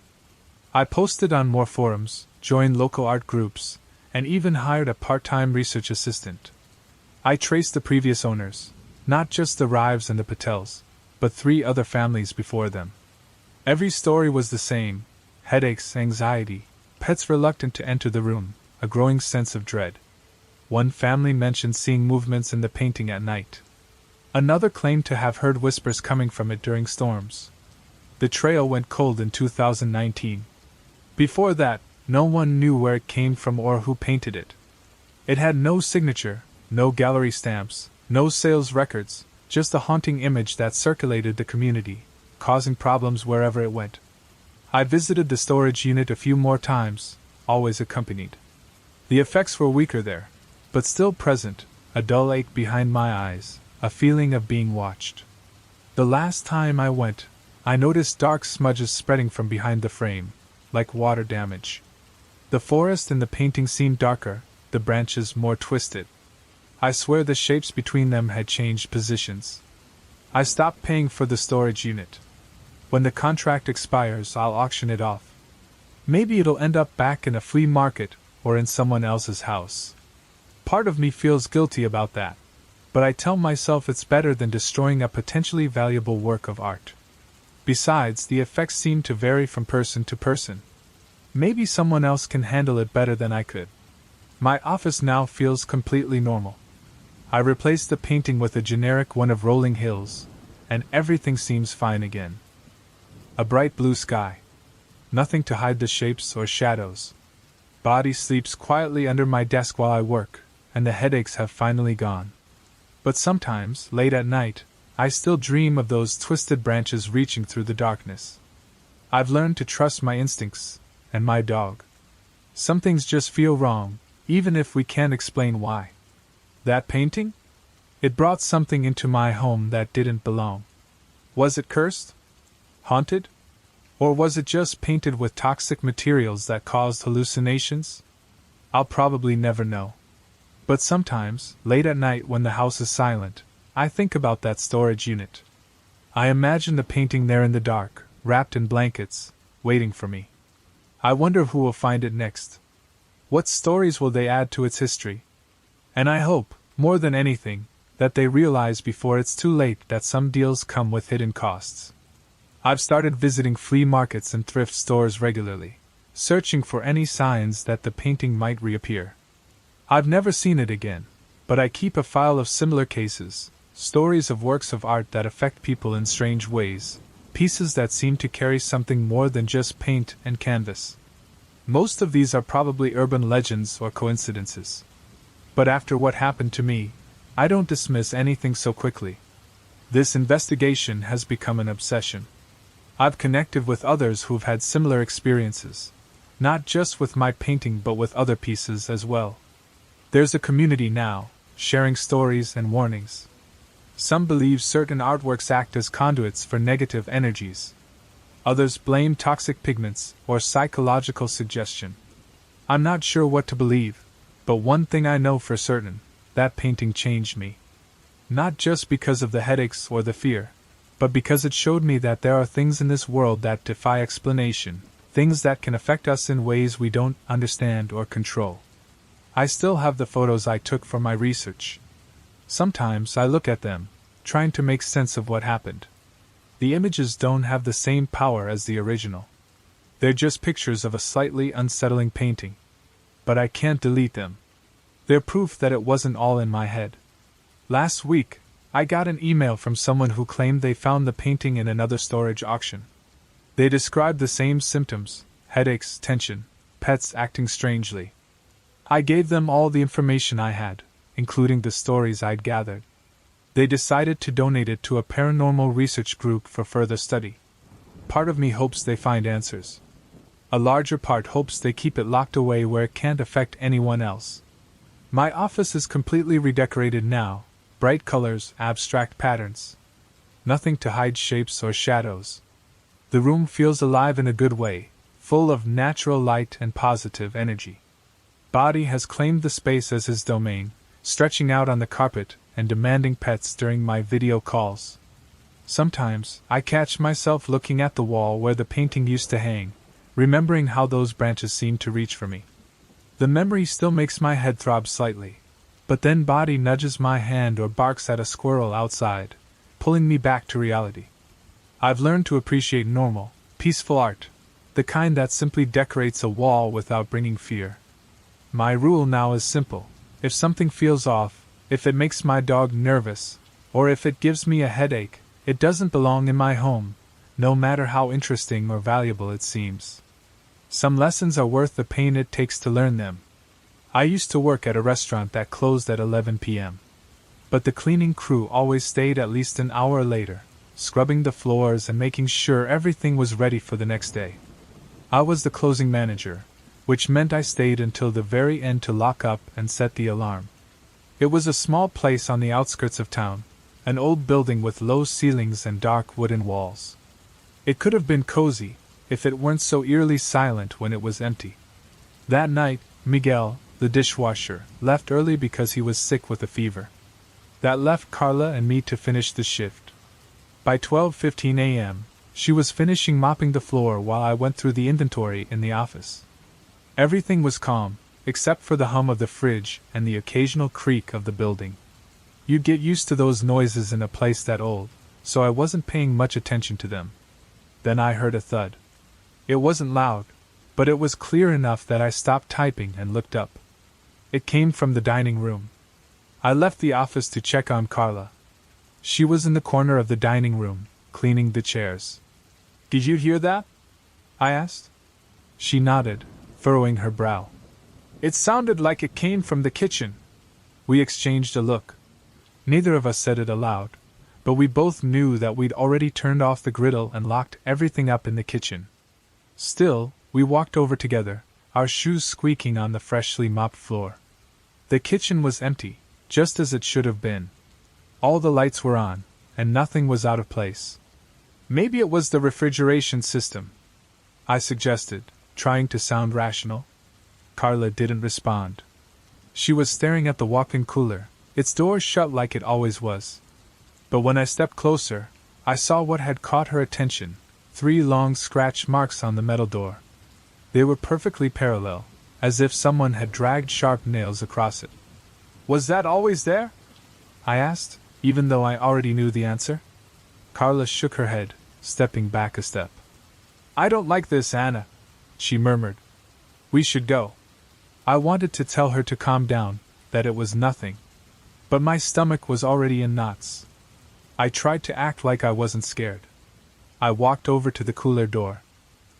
I quickly opened the door, and the cold air hit me. The faint glow of the fluorescent light inside illuminated the metal shelves stocked with food. Everything seemed normal at first, but then I saw it. In the back of the storage room, where the shadows gathered, something moved. Not a mouse, not a stray cat, but something much larger. My heart stopped for a moment before I could slam the door shut. "What did you see?" Carla was by my side, her eyes wide open in shock. "I don't know," I lied. I didn't want to admit that what I had seen looked human, but it wasn't. I couldn't tell her the truth. She didn't need any more explanation. She grabbed my arm and pulled me toward the dining area. "We're leaving now." I didn't argue. We rushed to the office to grab our things and the keys.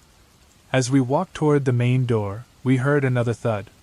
This time it was louder, coming from the walk-in fridge. But we didn't stop. Carla rushed out to the parking lot while I quickly closed the door and set the alarm. The feeling that something was watching us intensified with every passing second. We jumped into my car, and Carla insisted I stay at her place that night. I didn't argue. The restaurant could wait until morning. The next day, I called the manager, Daniel, and told him what had happened. He laughed it off, saying it was probably just an animal stuck in the ventilation system. But he promised to check the security footage. I didn't want to go back alone, so I took the day off. Later in the afternoon, Daniel called. His tone wasn't the same as usual. He sounded nervous. "I checked the cameras," he said, his voice low. "There's something strange." I asked him to explain. He told me that in the footage, Carla and I were walking through the dining area, talking, then entering the kitchen. But just after we left the walk-in fridge, something emerged from the shadows in the back hallway. It was low to the ground and hunched, moving unnaturally, like its limbs weren't aligned properly. "What did it do?" I asked, my voice trembling. "It just stood there, watching, until you closed the door. Then it disappeared. We couldn't see it leave through any of the doors or windows." That was the last day I worked at that restaurant. I quit the very next day, just like Carla. Daniel temporarily shut the place down for repairs, but as far as I know, it never reopened. For months, I searched online for explanations, reading stories from others who had seen similar things, but I never found anything concrete. Now, every time I hear a knock in the night, I feel that same cold sensation in my stomach, and I can't help but glance around, dreading seeing that thing again. The first time I heard the laughter coming from my old grandfather clock, I convinced myself it was just a dream. By the fourth night, I knew it wasn't. Something was living inside that mahogany box, and it was trying to drive me mad. I bought the clock at a property auction in Burlington, Vermont. The previous owner had died of natural causes at the age of 92, and his family was liquidating everything. The clock was just over 6 feet tall, with dark polished wood that shone like a mirror. Its brass pendulum swung in perfect rhythm. The auctioneer mentioned it was German-made, circa 1885. I won it for $200, quite a bargain for such a well-preserved piece. Getting it home was a nightmare. The moving company charged extra to bring it up to my second-floor apartment, and it barely fit through the door. But once I positioned it in the living room, against the wall between my bookshelves, it completely transformed the space. The constant ticking became the heartbeat of my home. At least, during the day. The first night, I woke up suddenly at 3:15 a.m. A soft laugh echoed through my apartment, sharp, yet distinctly adult, like someone trying to stifle their amusement. I lay there in bed, heart racing, convinced the thief had broken in. But when I got up with my baseball bat, the apartment was empty. All the windows were locked, and the door still had the chain on. The second night, the same thing happened, exactly at 3:15. This time, the laugh was clearer, but still faint, coming from the living room. I turned on all the lights in the apartment, and spent half an hour examining the clock. The box was solid. There were no hidden compartments. The mechanism was working perfectly. No speakers, no electronics, nothing that could produce sound, other than the normal ticking. By the third night, I was determined to catch whatever was causing the noise. I slept on the couch, watching the clock. At 3:14 a.m., I sat there, staring at it. As the second hand reached the 12, the laugh began, soft at first, then louder, coming from inside the box. There was no mistaking it. When I opened the front door, the sound stopped immediately. Inside, there were nothing but the weights and gears of the clock. I started documenting everything. The laugh always began exactly at 3:15 a.m., lasting 47 seconds. The tone never varied, always the same contained laugh, like someone about to reveal a secret. I couldn't contain the fun and tried to record with my phone, later with some professional audio equipment I'd borrowed from work, but none of it captured the sound. My neighbors heard nothing. When I asked the superintendent if any previous tenants had reported strange noises, he looked at me like I was crazy. I called the auction house to ask about the clock's history, but they only had basic details. It was purchased new by the owner's late grandfather and passed down through generations. I'm not a superstitious person. I work in cybersecurity, and my world is logic and data. But after 2 weeks, I was starting to crack. The lack of sleep was affecting my work. I found myself nodding off during meetings, waking up suddenly in a panic, thinking I had heard that laugh. I tried staying at friends' houses, but I would lie awake all night, wondering if the laughter was still happening in my empty apartment. I thought about selling the clock, but the idea of that sound tormenting an unsuspecting buyer made me feel guilty. At that point, I needed answers. I took a week off work and turned my living room into a research station. I set up infrared cameras, motion sensors, and electromagnetic field detectors, monitoring temperature changes and air pressure fluctuations. During the day, I scoured forums on antique clocks, contacting collectors and historians. The only unusual data came from the EMF meter. Every night at 3:15, there was a brief spike, then it returned to normal. But EMF spikes can be caused by all sorts of things: old wiring, pipes, even passing vehicles. It wasn't conclusive. An expert from Bavaria responded to my inquiries. He recognized the manufacturer's brand inside the clock, a small workshop that operated in the Altstadt neighborhood of Munich from 1850 to 1902. The clockmaker, Friedrich Weber, was known for his precise mechanisms, but he had a reputation for being eccentric. He claimed his clocks contained fragments of time itself, and refused to work with apprentices, insisting on working only after midnight. This led me to investigate more of Weber's creations. Most were ordinary clocks, but some had documented irregularities. One supposedly chimed at random times, despite not having a mechanism for it. Some patterns only aligned when multiple parts were assembled in a specific position within the clock's cycle. When the expert got to the heart of the mechanism, he paused, then stepped back, his face pale. "I can't work with this," he said, slamming his briefcase shut. "This shouldn't be here." I offered to pay him double, but he refused to touch the clock again. He hurried out of my apartment, saying he'd call me later. He never did. That night, I was left alone with the clock, partially disassembled. I knew the laughter would start at 3:15, but something had changed in the situation. I was more anxious, more unsettled than usual. At 3:14, I sat in front of the clock with a notebook in hand. The second hand ticked towards 12, and as soon as the pendulum hit the exact moment, the laughter began. This time, it was louder, clearer, as if it were resonating through the entire apartment, bouncing off the walls. It lasted over 47 seconds. Exactly at the minute mark, the hair vibrated between the exposed gears like a taut string. The laughter grew in intensity, turning into something that no longer sounded human. The hair began to elongate, slowly extending out of the mechanism, as if it were alive, crawling across the surface of the clock towards the door of the case. Panic gripped me. I grabbed a pair of kitchen scissors and cut the hair at the point where it touched the wood.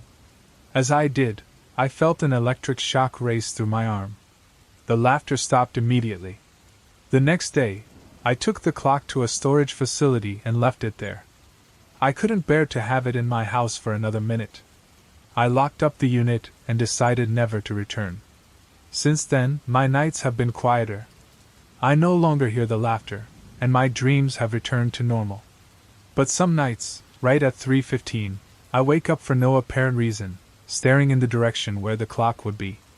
Last month, I reviewed the security footage from the storage facility.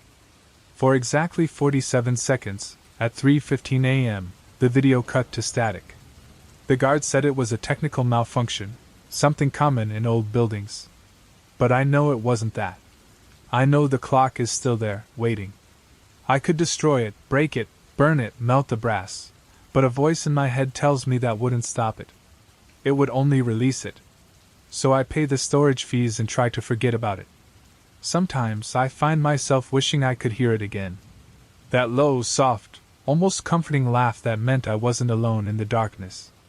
And sometimes, in the quietest moments of the night, I find myself laughing too. There was also an old cabin in the woods that all the children in town avoided. Its windows were broken, its roof sagged on one side, and the wood was rotting and covered in moss. No one knew exactly why, but rumors circulated that the cabin had once belonged to a strange man who had disappeared years ago, leaving everything exactly as it was, as if he would return at any moment. When my friends and our children, We used to walk along the trail that passed near the cabin, always daring each other to get closer, peer through the windows, or even knock on the door. But we never did. There was something about that cabin that gave us chills, something in the air around it that felt colder, heavier. I grew up and forgot about the cabin, until about a month ago. When I returned to the village to care for my sick mother, I decided to take a walk to clear my mind. I found myself standing at that same trail again. Something pushed me to veer off and walk toward the cabin. Maybe it was nostalgia, or perhaps the unresolved curiosity of my childhood. When I saw it again, it didn't seem as terrifying as I remembered. Older, yes, and even more dilapidated, but it no longer felt like a haunted place. I approached carefully, observing every detail. The door was ajar, and a cold breeze escaped as I neared, carrying the smell of dampness and rotting wood. I pushed the door open with my hand, and it creaked as it fully opened. The inside was dark, with only a few rays of sunlight filtering through cracks in the walls. There was a small table covered in dust, a few broken chairs, and a fireplace with soot frozen in the stones. But what caught my attention most was a pile of papers scattered on the floor near the fireplace. I stepped inside, my feet crunching on the rotten floorboards, and picked up the first piece of paper. It was a yellowed page, written in small, tight handwriting that was barely legible. "Don't stay after dark," it said at the top. I continued reading, and my heart began to race. The writer spoke of strange noises heard at night, footsteps circling the cabin, whispers that seemed to come from the walls. They wrote that something lived in the forest, something that didn't belong to this world. There were more pages, all full of warnings and terrifying accounts. One described a pair of red eyes glowing from the darkness of the forest. Another told of shadows inside the cabin that moved even when there was no light to cast them. The last page was different. It only had one sentence. "It found me." The air in the cabin seemed to change, growing heavy, oppressive. A creak echoed from behind me, and I froze. Slowly, I turned, expecting to see an animal, or perhaps a tree swaying in the wind, but there was nothing. Nothing except the door, which had now closed. Panicking, I rushed toward the exit, scattering the papers in my haste. The door wouldn't budge. I pulled, pushed, even kicked the wood, but it wouldn't give. Another creak sounded, this time much closer, like someone was walking inside the cabin with me. My breath quickened as I frantically looked around, searching for a way out. A shadow passed across the opposite wall. There was no one there, but the shadow had a human shape.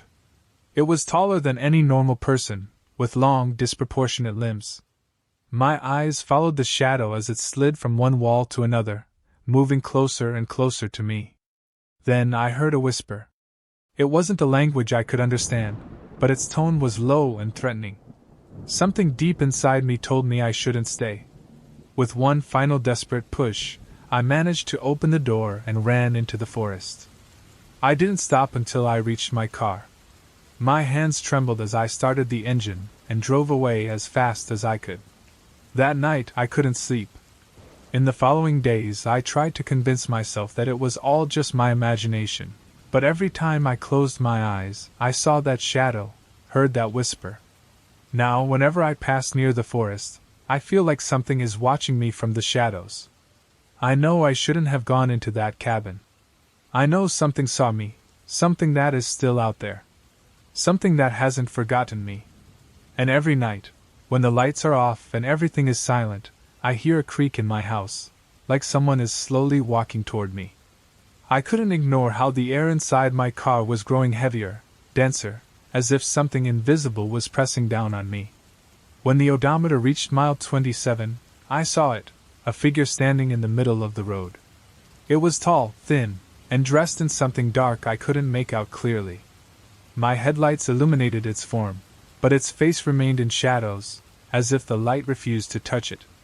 I slowed down, my heart pounding in my chest.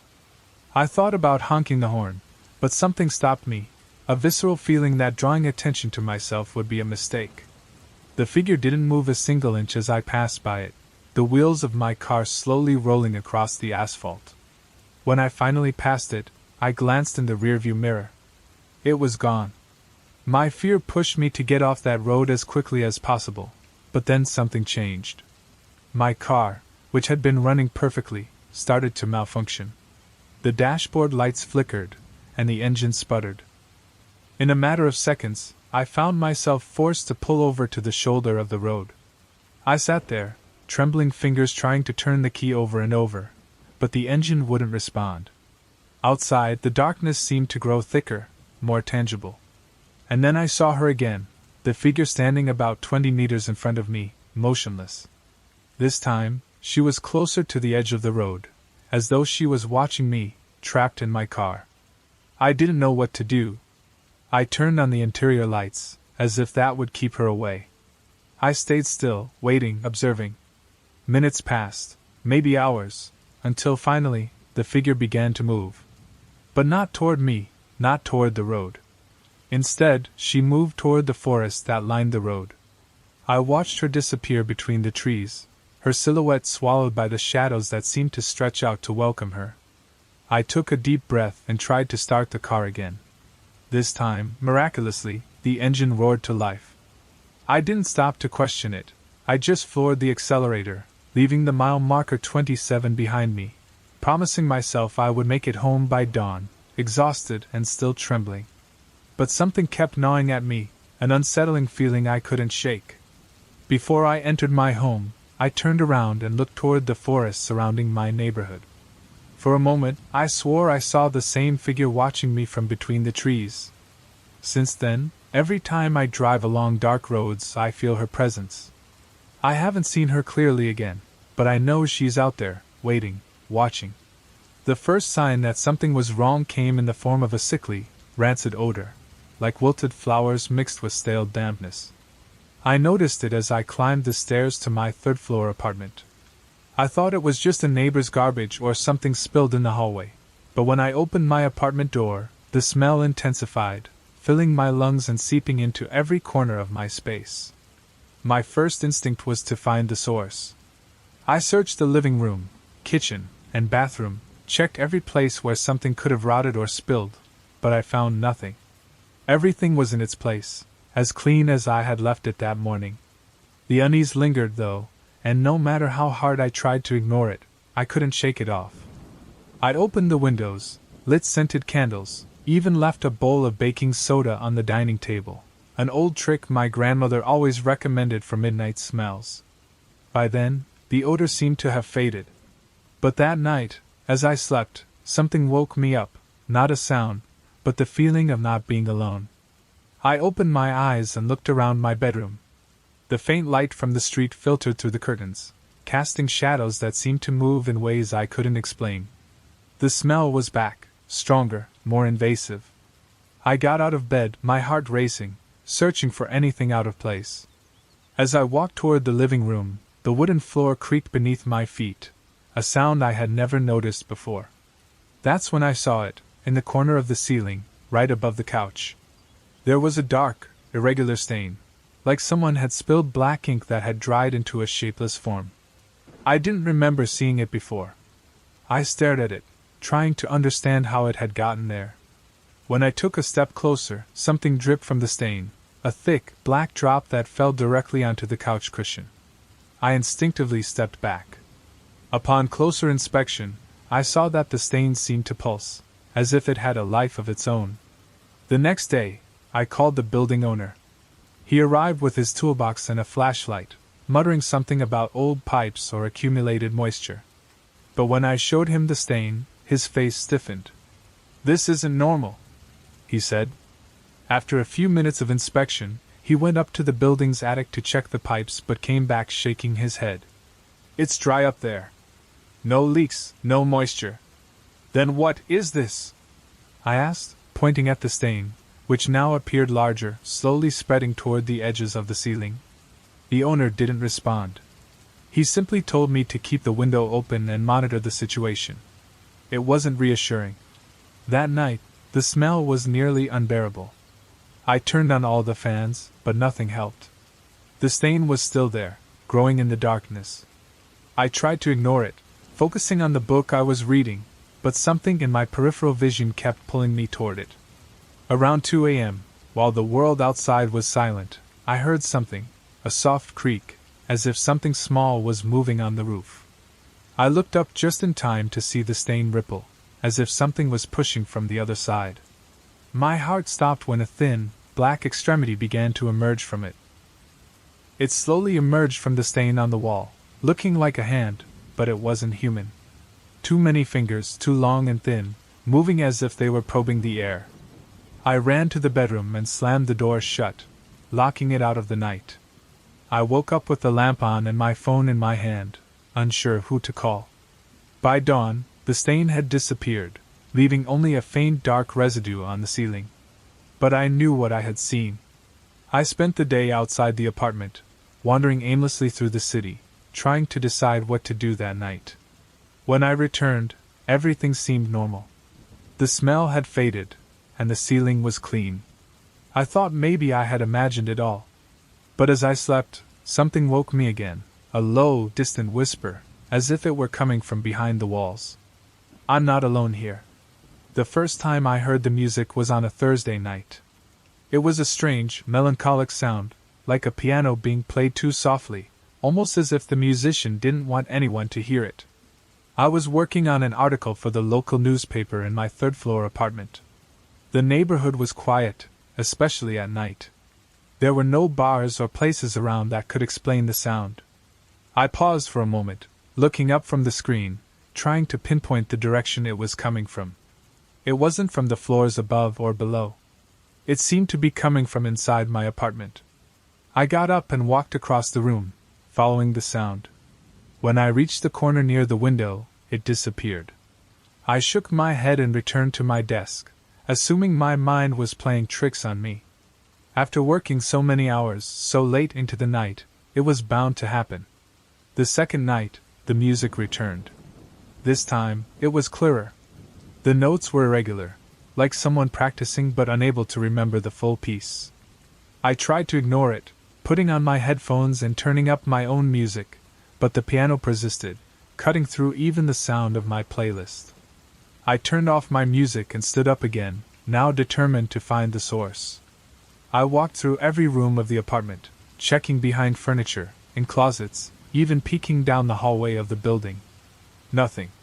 But as I moved, the music seemed to follow me, always just at the right distance so I couldn't pinpoint it. That night I barely slept. By the third day, I called the building manager. "Does any neighbor have a piano?" I asked, trying to sound casual.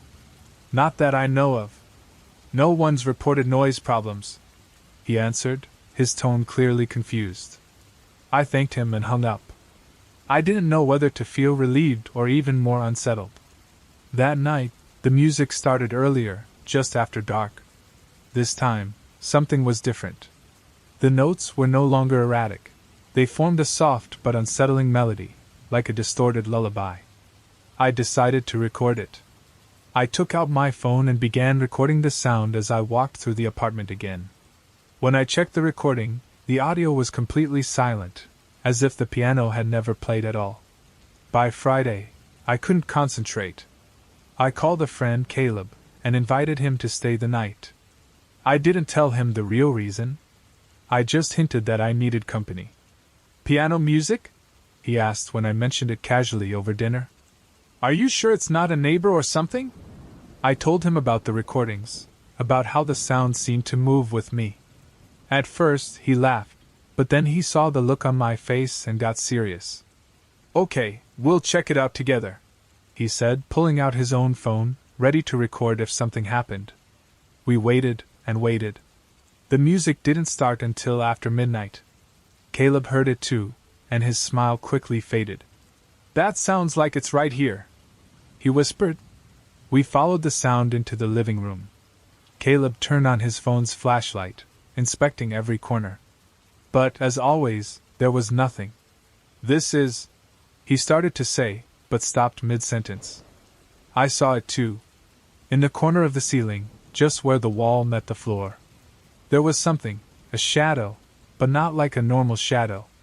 It seemed to move, undulating slightly with the piano notes. "What the hell is that?" Caleb whispered, stepping back. Before I could respond, the music stopped. The silence dropped over us like a heavy, suffocating weight. The shadows slid along the wall, disappearing behind the couch. We stayed awake all night, the lights on, speaking in hushed tones about what we had seen. Caleb insisted I needed to move. "It's not safe. Whatever's here, it's not normal." I knew he was right, but something kept me there. Some kind of sick fascination, as if leaving the apartment would mean abandoning an unsolved mystery. The music returned the next night, but Caleb wasn't there to hear it with me. This time, the notes were faster, more intense. The shadow grew lighter, almost taking shape, something like a figure though incomplete, as though it were missing pieces. I started to investigate. I searched through local archives, asked the older neighbors, and even contacted a local historian about the history of the building. What I uncovered was unsettling. In the 1930s, the building had been a music academy. A professor, known for being eccentric and controlling, had mysteriously disappeared along with one of his students. Rumors circulated about obsession, jealousy, and something dark and sinister, none of which were ever officially confirmed. Now, every night the music persists, and the shadow becomes more defined. I believe it is trying to finish something, a melody left incomplete, or a message I cannot comprehend. I can't move. Not yet. Not until I understand what it wants. The fluorescent light in the break room shouldn't have been on at 11:47 p.m. I noticed it through the glass while working on the quarterly sales report. A bright rectangle of light pierced the darkness of the empty office floor. I hadn't turned it on when I made coffee 2 hours earlier. I rubbed my eyes and looked again. There was someone standing there, a dark silhouette in front of the white cabinets, completely still. The figure was tall, perhaps 6 feet, and thin, too thin. "Hello?" My voice came out hoarse after hours of silence. The figure didn't move. No response from security. My heart started to race. I stood up slowly, and my chair creaked loudly in the silence. The sound was absurdly sharp. "I can see you in there," I said, trying to sound authoritative despite the tremor in my voice. "The office is closed." The figure remained motionless.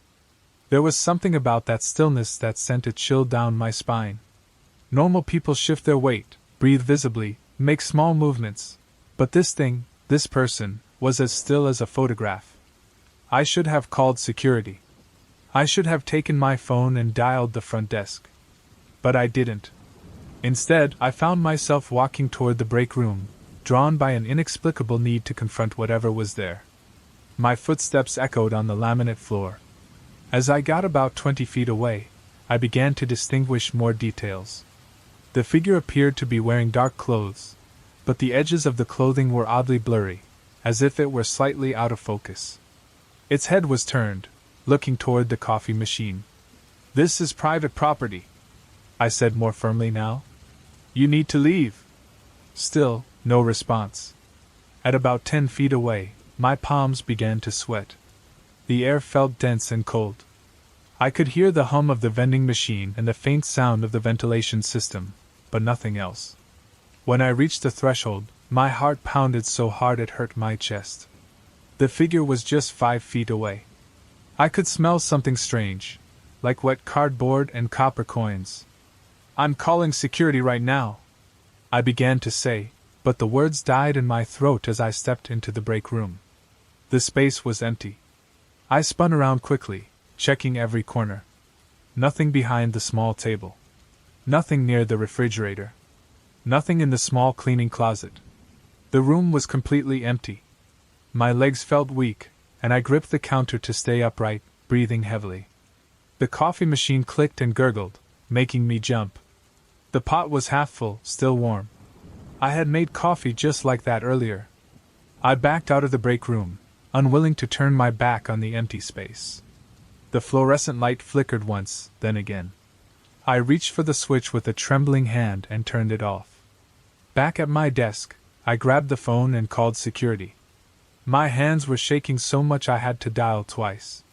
"Reception, this is Mike," came the voice. It's John Ribbs from marketing, 14th floor, I said, trying to keep my voice steady. Has anyone else clocked in tonight? No, sir. You're the only one logged in upstairs. Everything's fine up there. I swallowed hard. Could you check the cameras in the break room on 14 for the last few minutes? Sure thing. I could hear typing in the background. Nothing unusual. Just the empty break room.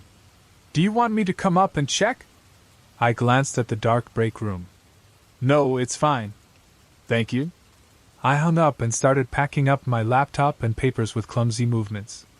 The quarterly report could wait until tomorrow. The office felt different now, hostile. The shadows in the corners seemed deeper, and the silence heavier. While waiting for the elevator, I kept glancing over my shoulder toward the break room. The light was off, but I couldn't shake the feeling that something was there, watching me from the darkness. The elevator arrived with a cheerful ding that felt out of place in that tense atmosphere. I quickly stepped inside. I repeatedly pressed the lobby button until the elevator doors finally closed. As the mirrored walls reflected back at me, I saw my own pale, sweaty face with eyes wide open in shock. But for a split second, in the corner of the mirror, I thought I saw something else, an unnaturally tall, thin figure, standing perfectly still. I didn't look back as I hurried to exit through the lobby. Mike, the security guard, greeted me, but I barely registered his presence. The night air slapped me in the face, and I breathed it in greedily, as though it could somehow wash away the strange feeling that lingered. With clumsy fingers, I opened my car door, dropped the keys once, then finally managed to turn them in the lock. It wasn't until I was inside, doors locked, that I allowed my body to relax, just a little. The familiar scent of leather and pine from the air freshener helped to soothe my nerves. This was normal. This was real. What I had seen in the break room had to have a rational explanation. I started the engine and drove out of the parking lot, heading home. The streets were almost deserted, but I found myself checking the rearview mirror more than usual. Every time, I expected to see that figure sitting in the back seat, but there was only darkness.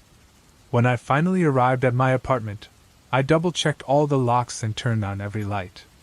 I took a hot shower, letting the water wash away the cold sweat and the tension from my body. For a brief moment, I almost convinced myself it had all been a product of my imagination, stress, caffeine, too many hours spent staring at spreadsheets. Nothing more. The second appearance happened the next morning. I arrived early at the office, before dawn. The usual hustle and bustle filled the air, the constant clatter of keyboards, phones ringing. The break room seemed completely normal, with people making coffee and microwaving burritos. But something still gnawed at me. I walked to my desk and opened the security camera system, replaying the footage from the night before. I fast-forwarded through hours of footage, the empty space slowly passing by until I reached 11:47 p.m. The camera showed the room from a high angle, offering a view of the entire space. There was nothing unusual, no figure by the coffee machine, no inexplicable shadows. Just a normal, empty room. But at 11:52 p.m., the video flickered briefly, less than a second. I rewound and played that section frame by frame. There it was, in a single frame, a distorted image stretched vertically like a digital glitch, and in the middle of that distortion, I could make out a tall, thin, strange figure. I closed the video player and deleted the file.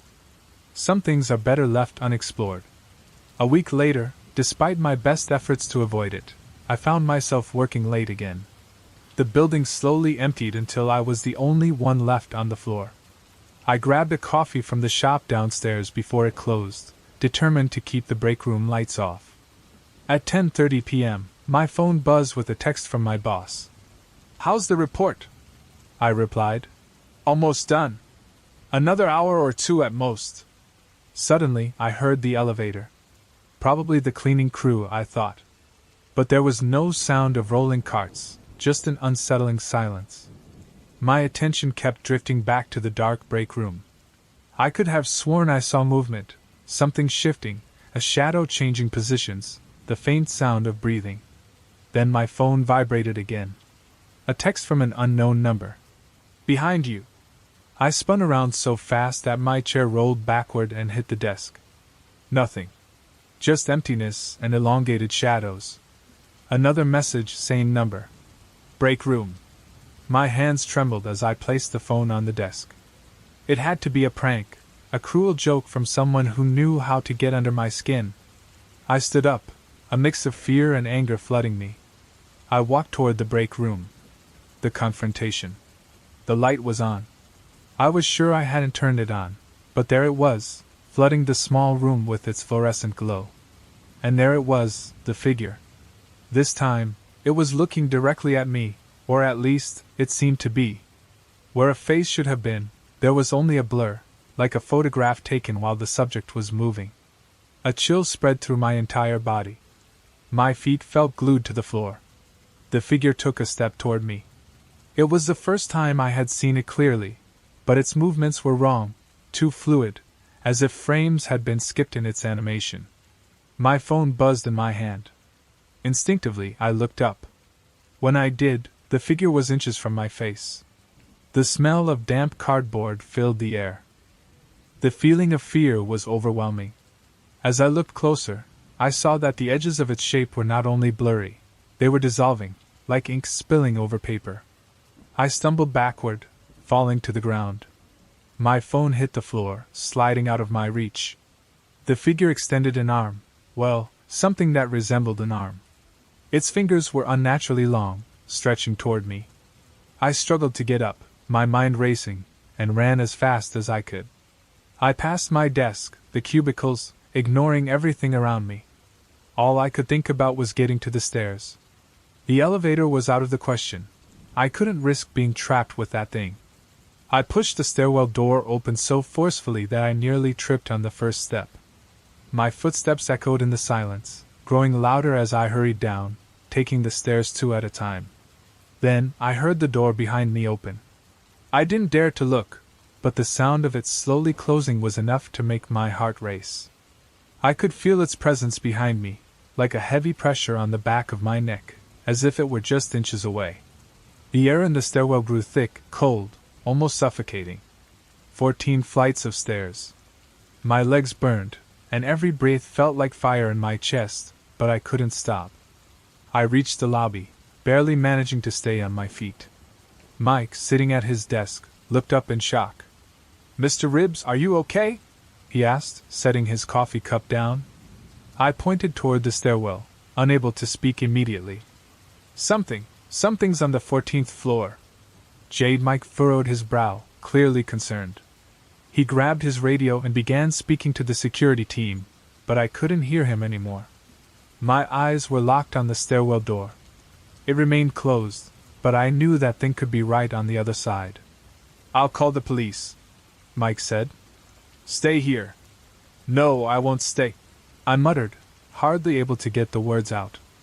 I spent the next 2 weeks on leave, not returning to the building. My boss, probably uncomfortable with my reaction, didn't ask any questions. The security team reviewed the cameras that night.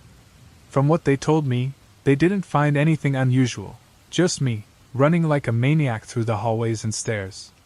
They tried to chalk it up to a panic attack or a misunderstanding caused by lack of sleep. But I knew what I saw. Now, I work at another company in a shared space filled with people. I never work late anymore, but that doesn't mean it's all over. Sometimes, my phone vibrates in the middle of the night, displaying messages from unknown numbers. Short, cryptic messages. "Are you awake? Look behind you." Other times, I catch glimpses of something at the edges of my vision, a tall, thin figure, motionless. When I turn to look directly, there's nothing there. I've learned to ignore these signs. I pretend not to see what I know is there. I act like I don't notice it moving, inch by inch, closer each time. But deep down, I know it will catch up to me eventually. And when it does, I don't think I'll be able to escape. For now, I live in a constant state of avoiding the dark. I keep the lights on at night. I avoid empty rooms and quiet spaces. I never go back to the office after sunset, and above all, I never approach break rooms when the lights are on, and they shouldn't be. Life goes on, But there's always this nagging feeling that something is watching me, just beyond what I can see. Whatever that thing is, I can't explain it. I don't know what it wants, or why it chose me. The only thing I know for sure is this: if you work late, and you see a light on in an empty room, don't approach it. And under no circumstances should you call out to the figure that might be waiting for you in the darkness. There are questions best left unasked. Some doors are better left unopened. And some lights are better left off. Weeks passed since I quit, but the sensation of being watched never left me. Every time I was alone, especially in the dark, the air seemed to grow heavier, like something invisible was there, waiting. I tried to explain it away in every possible way: stress, lack of sleep, a mind playing tricks after the office incident. But those excuses fell apart every time I saw something move in the corner of my eye, or when my phone buzzed in the middle of the night with a message from an unknown number. The words were simple but enough to paralyze me. "Where are you? Look behind you." At first, I blocked numbers, changed my phone, nothing worked. The messages kept coming, as if they weren't tied to any network I knew. Then, one night, after weeks of silence, another message came through. This time it said, "I'm here." I was sitting on my couch, surrounded by lights, the TV on at a low volume. I felt the air shift, becoming thick. I froze, too scared to look around. I didn't want to confirm what my instincts already knew. I took a deep breath, forcing myself to stay calm. I picked up my phone, hands shaking, and I wrote back something I had never done before. "What do you want?" The response came instantly.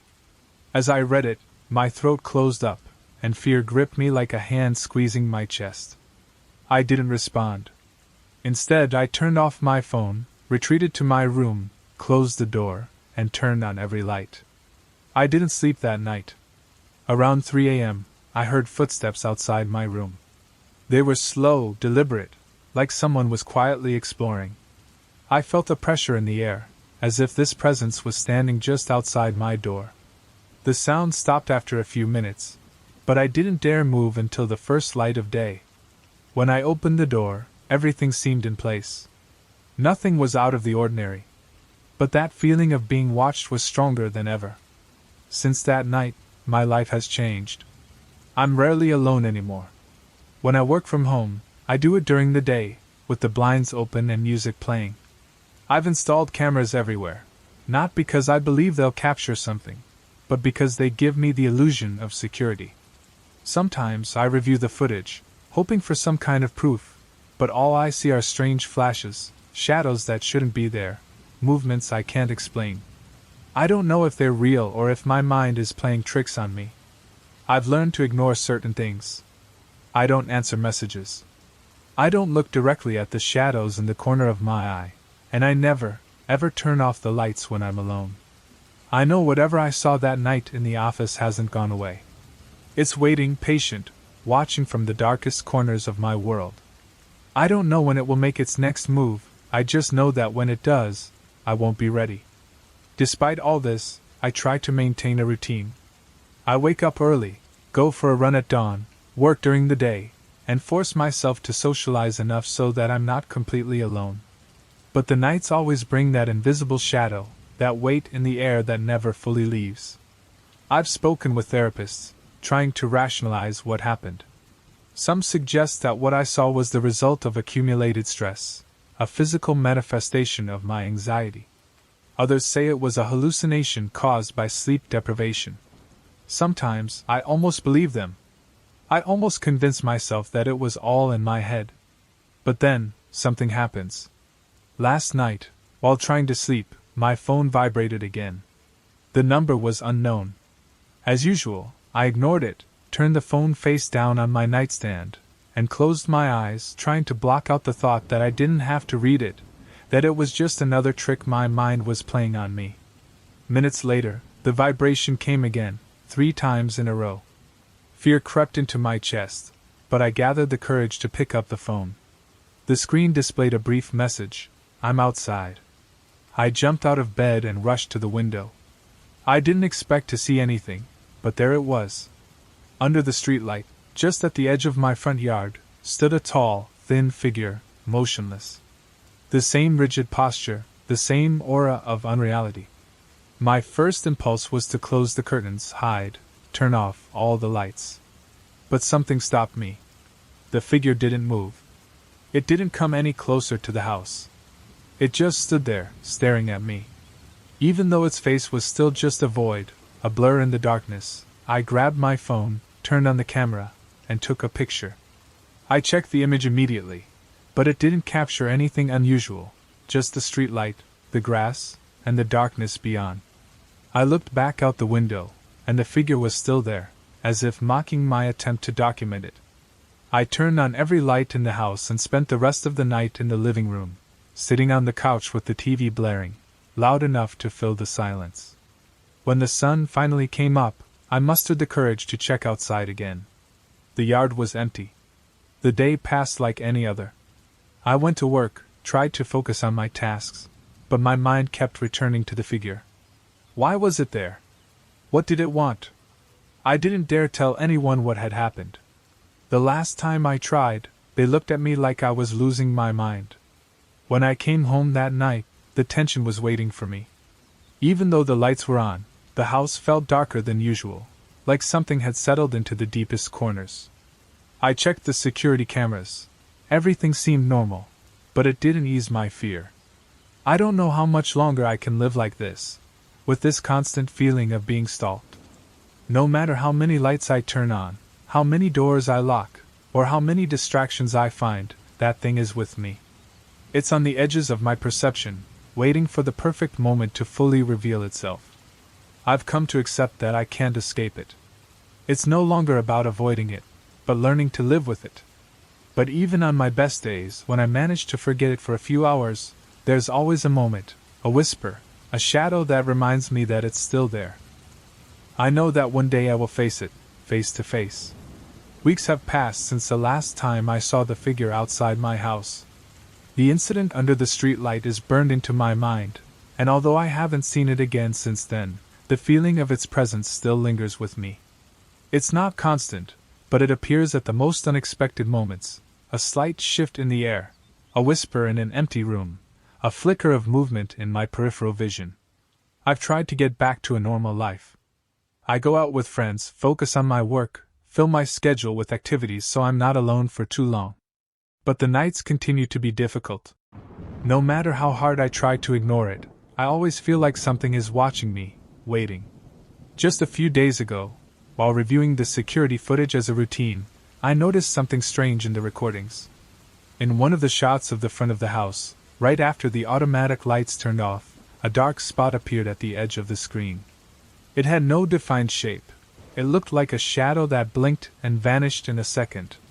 I rewound it, watched it several times. It wasn't a camera error. It seemed to move, almost as if it was sliding along the edge of the garden. That same night, I woke up around 3 a.m. to an unusual chill in the room. The air conditioner was off, and the windows were closed. As I tried to calm myself, my phone vibrated once again.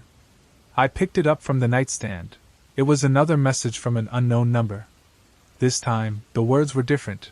I'm inside. My heart almost stopped. I looked around, searching for anything out of place.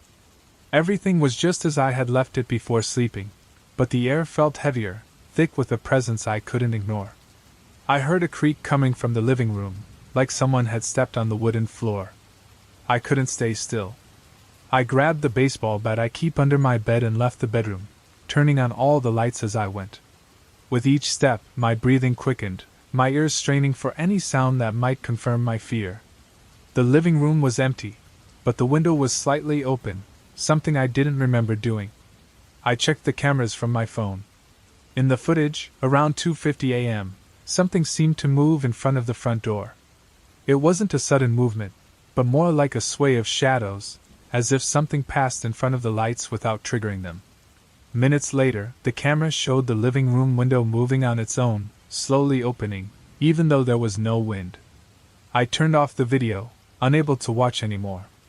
I didn't sleep for the rest of the night.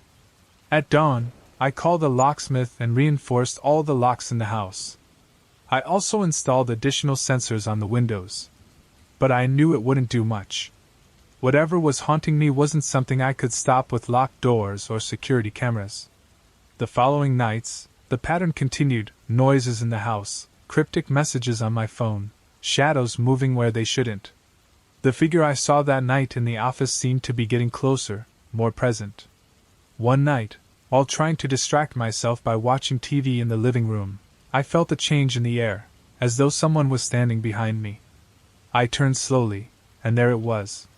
The figure stood at the other side of the room, tall, thin, motionless. Its shape was more defined than ever, but its face was still a blur, a patch that seemed to vibrate with an energy I couldn't comprehend. For the first time, it spoke, not with audible words, but directly into my mind. Its voice was cold, distant, like the echo of a thought: "Why are you running?" I didn't know how to respond. My body was frozen, my mind filled with questions and an indescribable terror. I wanted to scream, move, do something, but all I could do was stand there, staring at it. Time seemed to stand still. Then, without warning, the figure took a step toward me, and the weight of its presence became unbearable. I closed my eyes, bracing for the worst. But when I opened them, it was gone. Since that night, something has changed. I haven't seen it again, but the sensation of its presence is more constant. It's no longer outside, not in the cameras, nor in the shadows of my house. Now, it seems to be with me, as if it has fused with my surroundings. Or worse, with my mind. I don't know how much longer I can endure this. I don't know if it will ever leave. All I know is that I'm no longer alone, and I never will be again. Since that night when the figure spoke, my life has taken a strange turn, a mix of routine and constant fear. Even though I haven't seen it physically, I feel it with me at every moment, in every decision I make, as if something invisible has taken root inside my mind. I've started to hear whispers when I'm alone, fragments of words that I can't quite make out. Sometimes they're soft, like the wind through the trees. Other times, they're clearer, almost mocking, as if it's relishing my confusion. But they're always there. I decided to speak with a specialist, a psychiatrist. I told him everything, from the first time I saw the figure in the office to the recent weeks. He listened carefully, taking meticulous notes. At the end of our session, he said something that froze me. What if this figure isn't trying to scare you, but to communicate with you? Sometimes, fear is the easiest way to get our attention. The thought deeply disturbed me. What if he was right? What if this being wasn't a threat, but something else? But what did it want to communicate? That night, for the first time in months, I didn't go to sleep with all the lights on.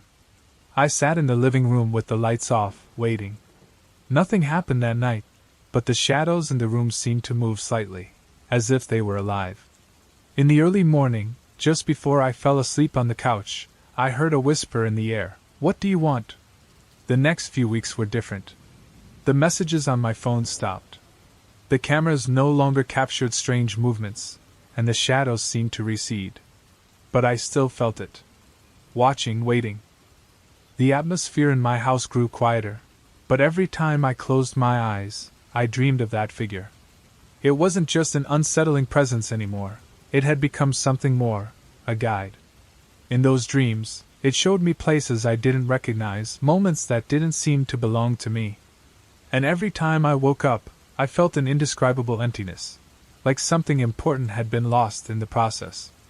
One day, while reviewing old security camera footage, I noticed something that had slipped by me in the early weeks of the sightings. There were tiny flashes of light around the figure, almost like it was surrounded by an electrical field. What was strange was that these flashes appeared even in places where no artificial lights existed. I kept digging, rewatching each recording, analyzing every detail. The same question kept coming back: what is this, and what does it want from me? That night, I decided to face it head on. I stopped running, stopped hiding, stopped trying to protect myself with lights and cameras. I sat in the living room, just like the first time, and spoke aloud. "I'm here. Talk to me. Show me what you need." The room grew colder, and the shadows stretched long. The figure appeared before me, more defined than ever. This time, it wasn't just a blur. Its face looked human but incomplete, like a sketch that hadn't been finished. Then it spoke. "I am not what you fear," it said in a voice that echoed both in the room and in my mind. "I am what you left behind." Its words made no sense, but something deep inside me resonated with them. I felt a weight on my chest, a deep sadness I couldn't explain. I tried to ask more, but before I could say anything else, the figure vanished. Since then, I've been trying to understand what it meant. The nights are quieter now, but the dreams persist, showing me fragments of something that seems important, but I can't quite piece it together. The figure hasn't returned physically, but I feel its presence, closer than ever. Not as a threat, but as a part of me that I can't ignore. The first time I saw the figure in the cornfield was at 3:17 a.m. I was driving home after a long night shift at the gas station. The roads were empty, the cool autumn air blowing through the open windows, and everything seemed normal, until I turned onto a dark stretch of Route 82. To the right, the cornfield stretched out like a sea of waving shadows, faintly lit by the moon. There, standing motionless between the rows, was a tall, thin figure wearing a wide-brimmed hat that looked almost like a sharp triangle in the darkness. I slowed down. My headlights couldn't reach the far edges of the field, but the silhouette was unmistakable. It seemed to be staring at me, though I couldn't see its eyes. I stepped on the gas, leaving it behind. When I got home, I felt foolish for getting so scared. It was probably just a scarecrow I hadn't noticed before. I'd driven that road hundreds of times, and never had I seen it. But local farms sometimes add new things without warning. The second time, 2 days later, I knew it wasn't a scarecrow. It was later, almost 4 a.m., and the figure was much closer to the edge of the field. It was in a different position now, like it had turned slightly toward the road. Fear gripped my chest. I gripped the steering wheel tightly, accelerating, trying not to look at it for too long. When I got home, I shut all the curtains, every single one, even the small windows. The third time, it wasn't in the field anymore. It was 3:45 a.m., and this time, the figure was standing right in the road, directly in my lane. I slammed on the brakes, the screech of the tires filling the night.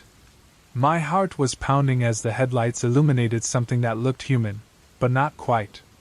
It was taller than it should have been, at least 7 feet. Its hat cast an impossibly long, sharp shadow.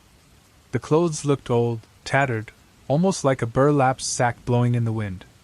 Though the night was perfectly still, it stood there, unmoving, while I sat frozen in my car, unable to breathe or move. Then, with an unnatural slowness, it turned its head toward me. It had no face.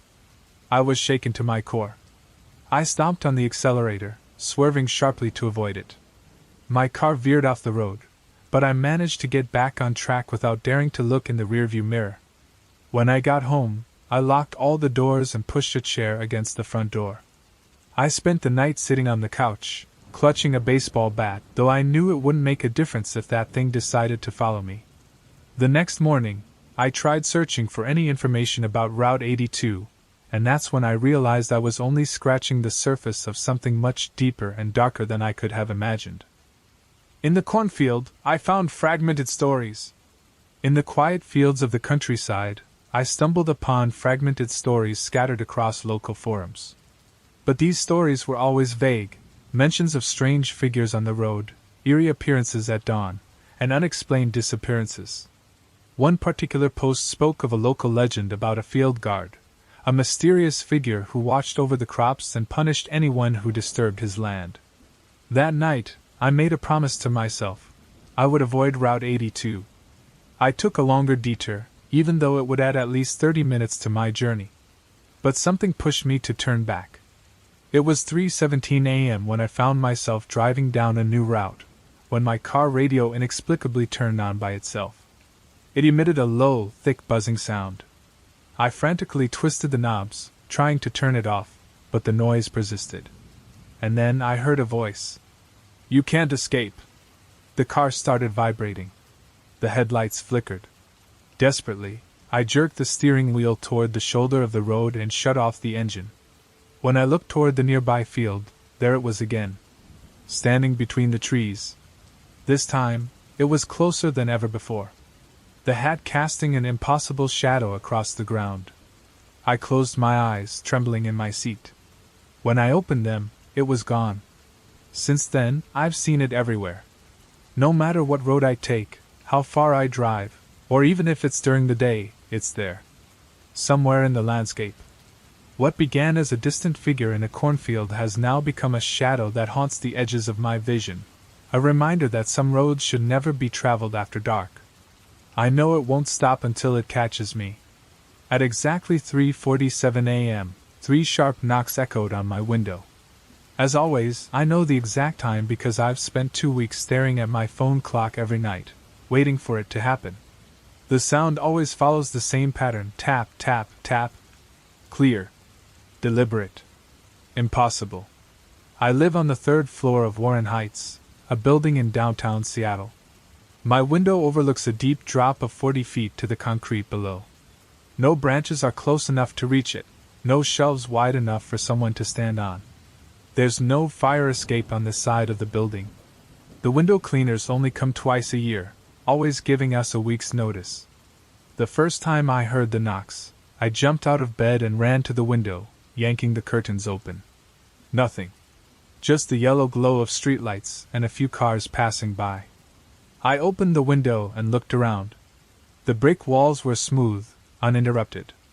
No climbing equipment. No ropes. No ladders. Nothing that could explain those 3 distinct knocks. I called the police. Officer Martinez arrived 20 minutes later. She checked inside and outside my window, walked around the building, but found nothing strange. "It's probably just the building settling," she said. "These old structures make all kinds of noises. But buildings don't settle with the perfect pattern of 3 knocks, at the same exact time, every single night." The next day, I installed a security camera pointed directly at my window. The footage showed nothing. The knocks were perfectly audible at 3:47 a.m., but the window remained empty, no shadows, no movement. Nothing that could explain the sound. I tried sleeping on the couch for 3 nights. The knocks continued coming from my bedroom.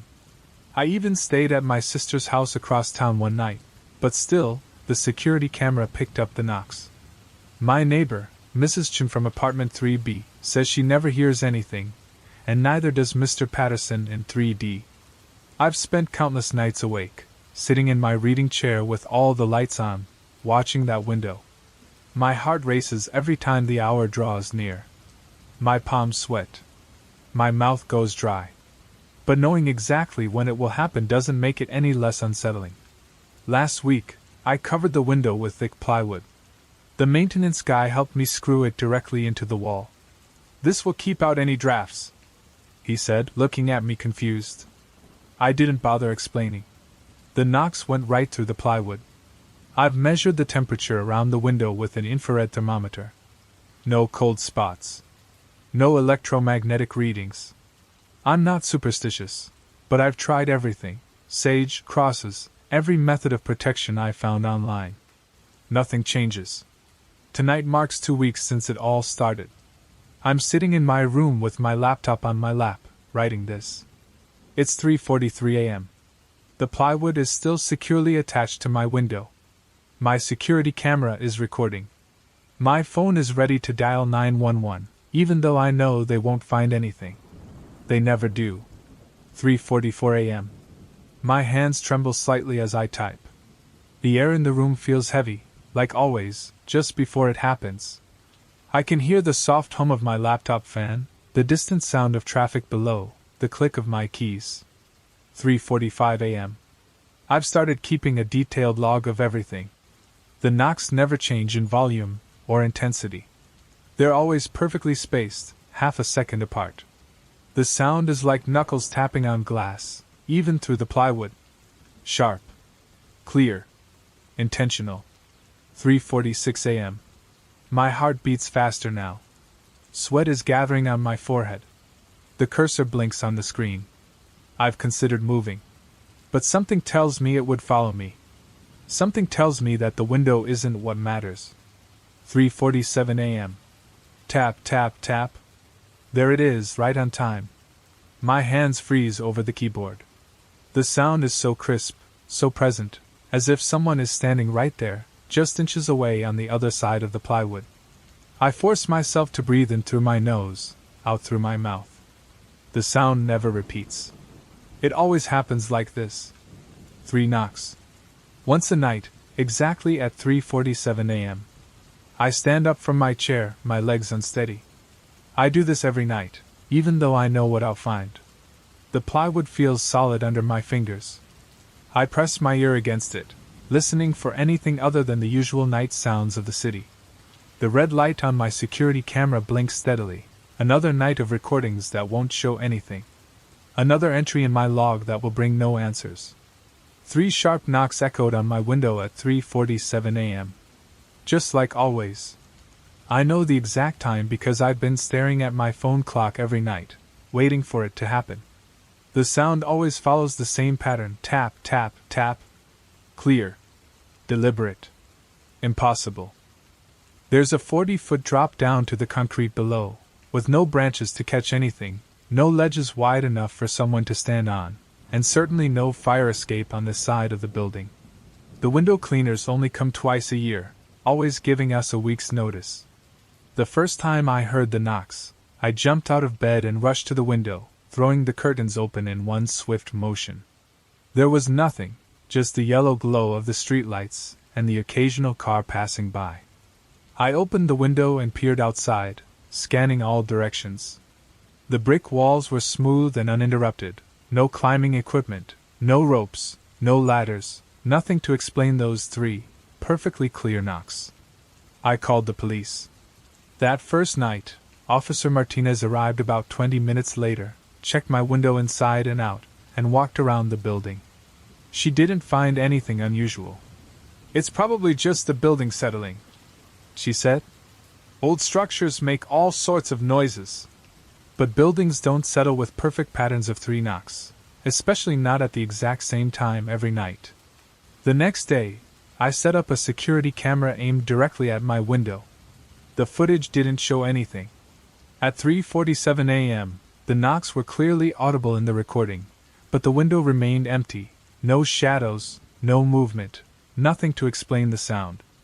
I tried sleeping on the couch for 3 nights, but the knocks continued coming from my bedroom. I spent one night at my sister's place on the other side of town, and even then, my security camera captured them. My neighbor, Mrs. Chim from apartment 3B, says she never hears a thing. Same for Mr. Patterson on 3D. I've spent countless nights wide awake, sitting in my reading chair, every light in the apartment on, staring at that window.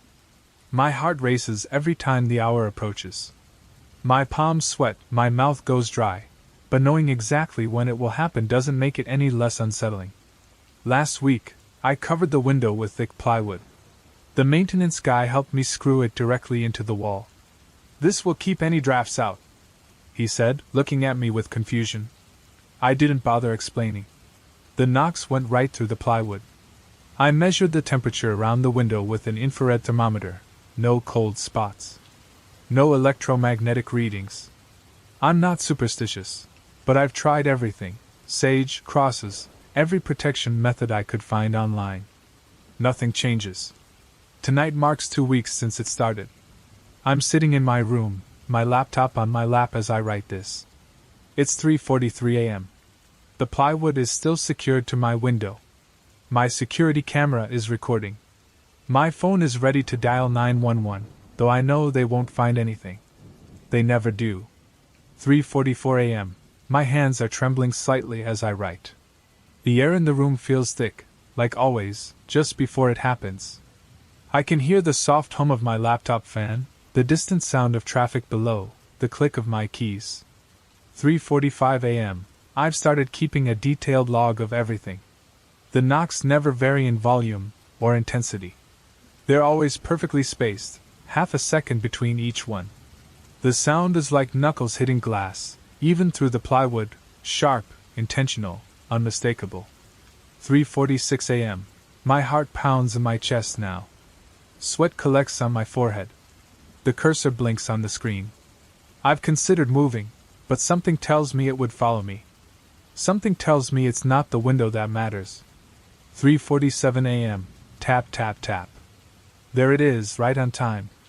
My hands freeze over the keyboard. The sound is so clear, so present, it's as if someone is standing just inches away, on the other side of that plywood. I force myself to breathe in through my nose, out through my mouth. The sound never repeats. It's always the same 3 knocks, once a night, exactly at 3:47 a.m. I get up from my chair, my legs shaky. I do this every night, even though I know what I'll find.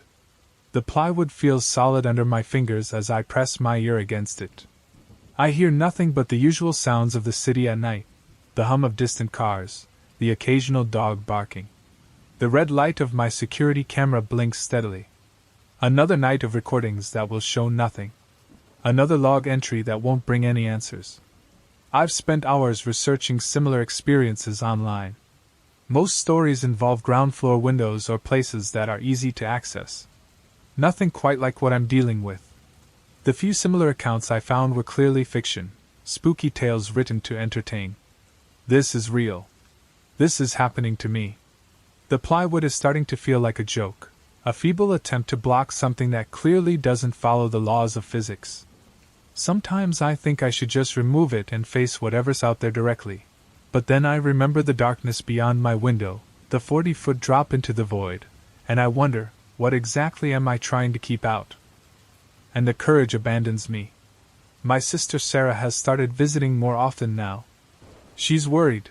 I can see it in the way she looks at me, in her careful suggestions about seeing other doctors or trying different medications.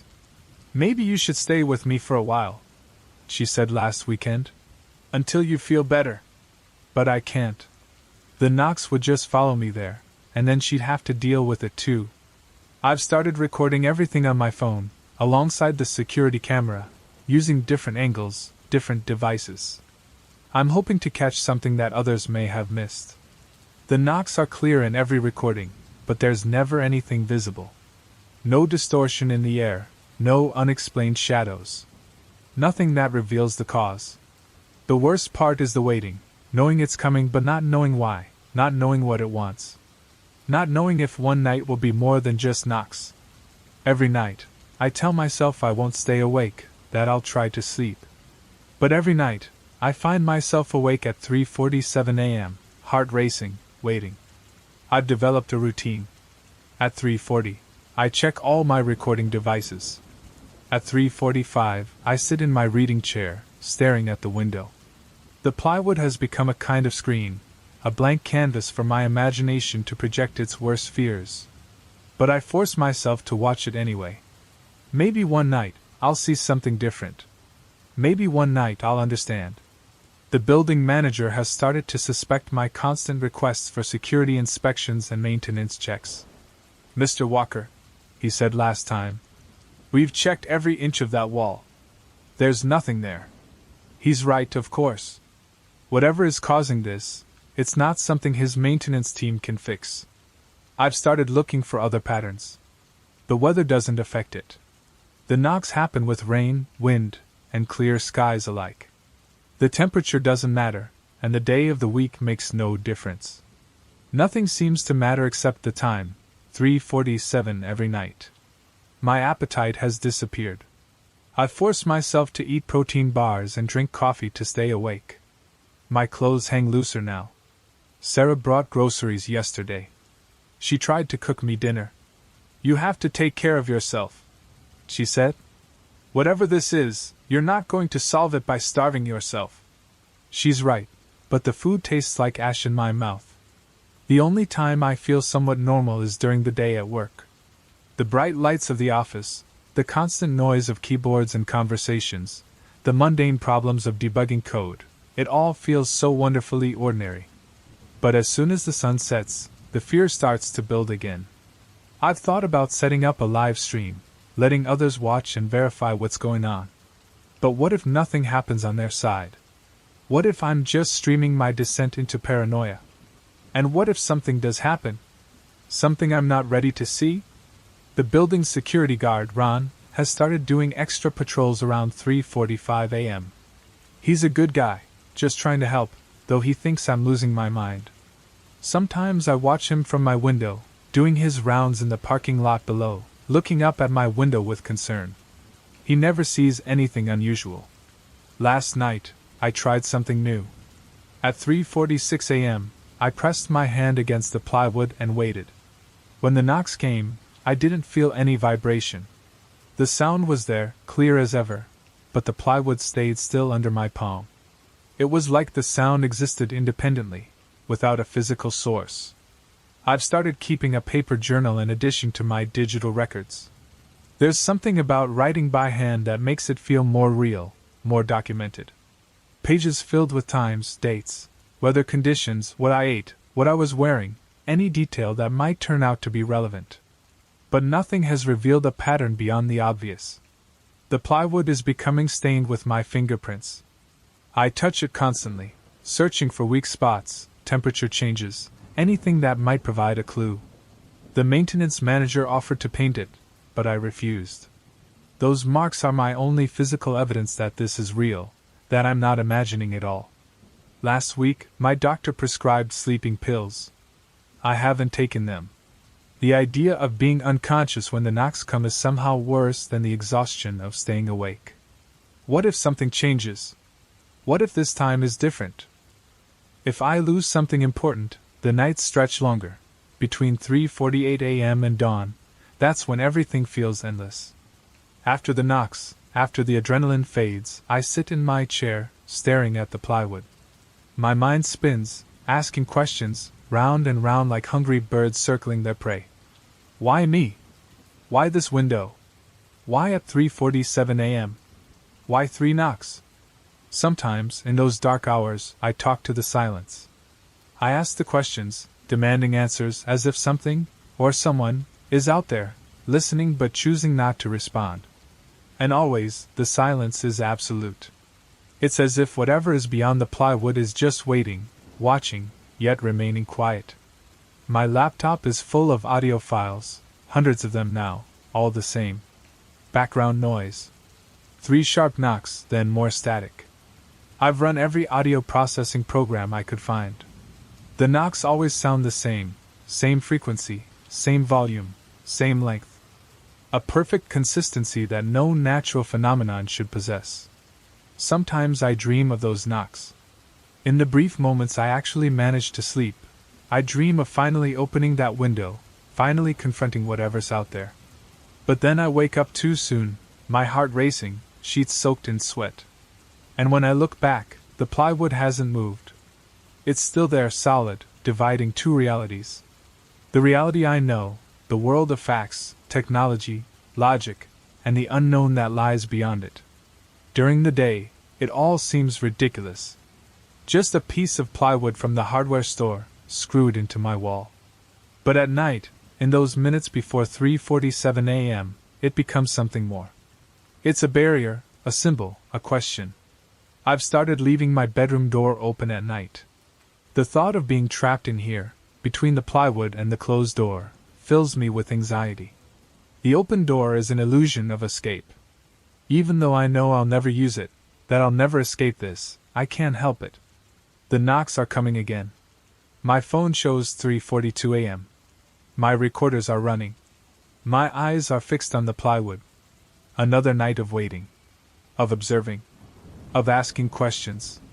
Another night of 3 knocks that shouldn't be possible. Another night of unanswered questions. Maybe tomorrow will be different. Maybe tomorrow I'll figure it out. Maybe tomorrow the knocks won't come. But I know they will. At 3:47 a.m. As they always do. Loud. Clear. Impossible. Last night, I tried something new.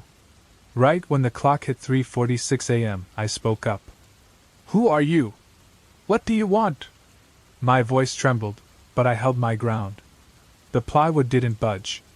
The silence in the room was deafening, except for the hum of the security camera and my shaky breath. Then, at exactly 3:47 a.m., the knocks came. Tap, tap, tap.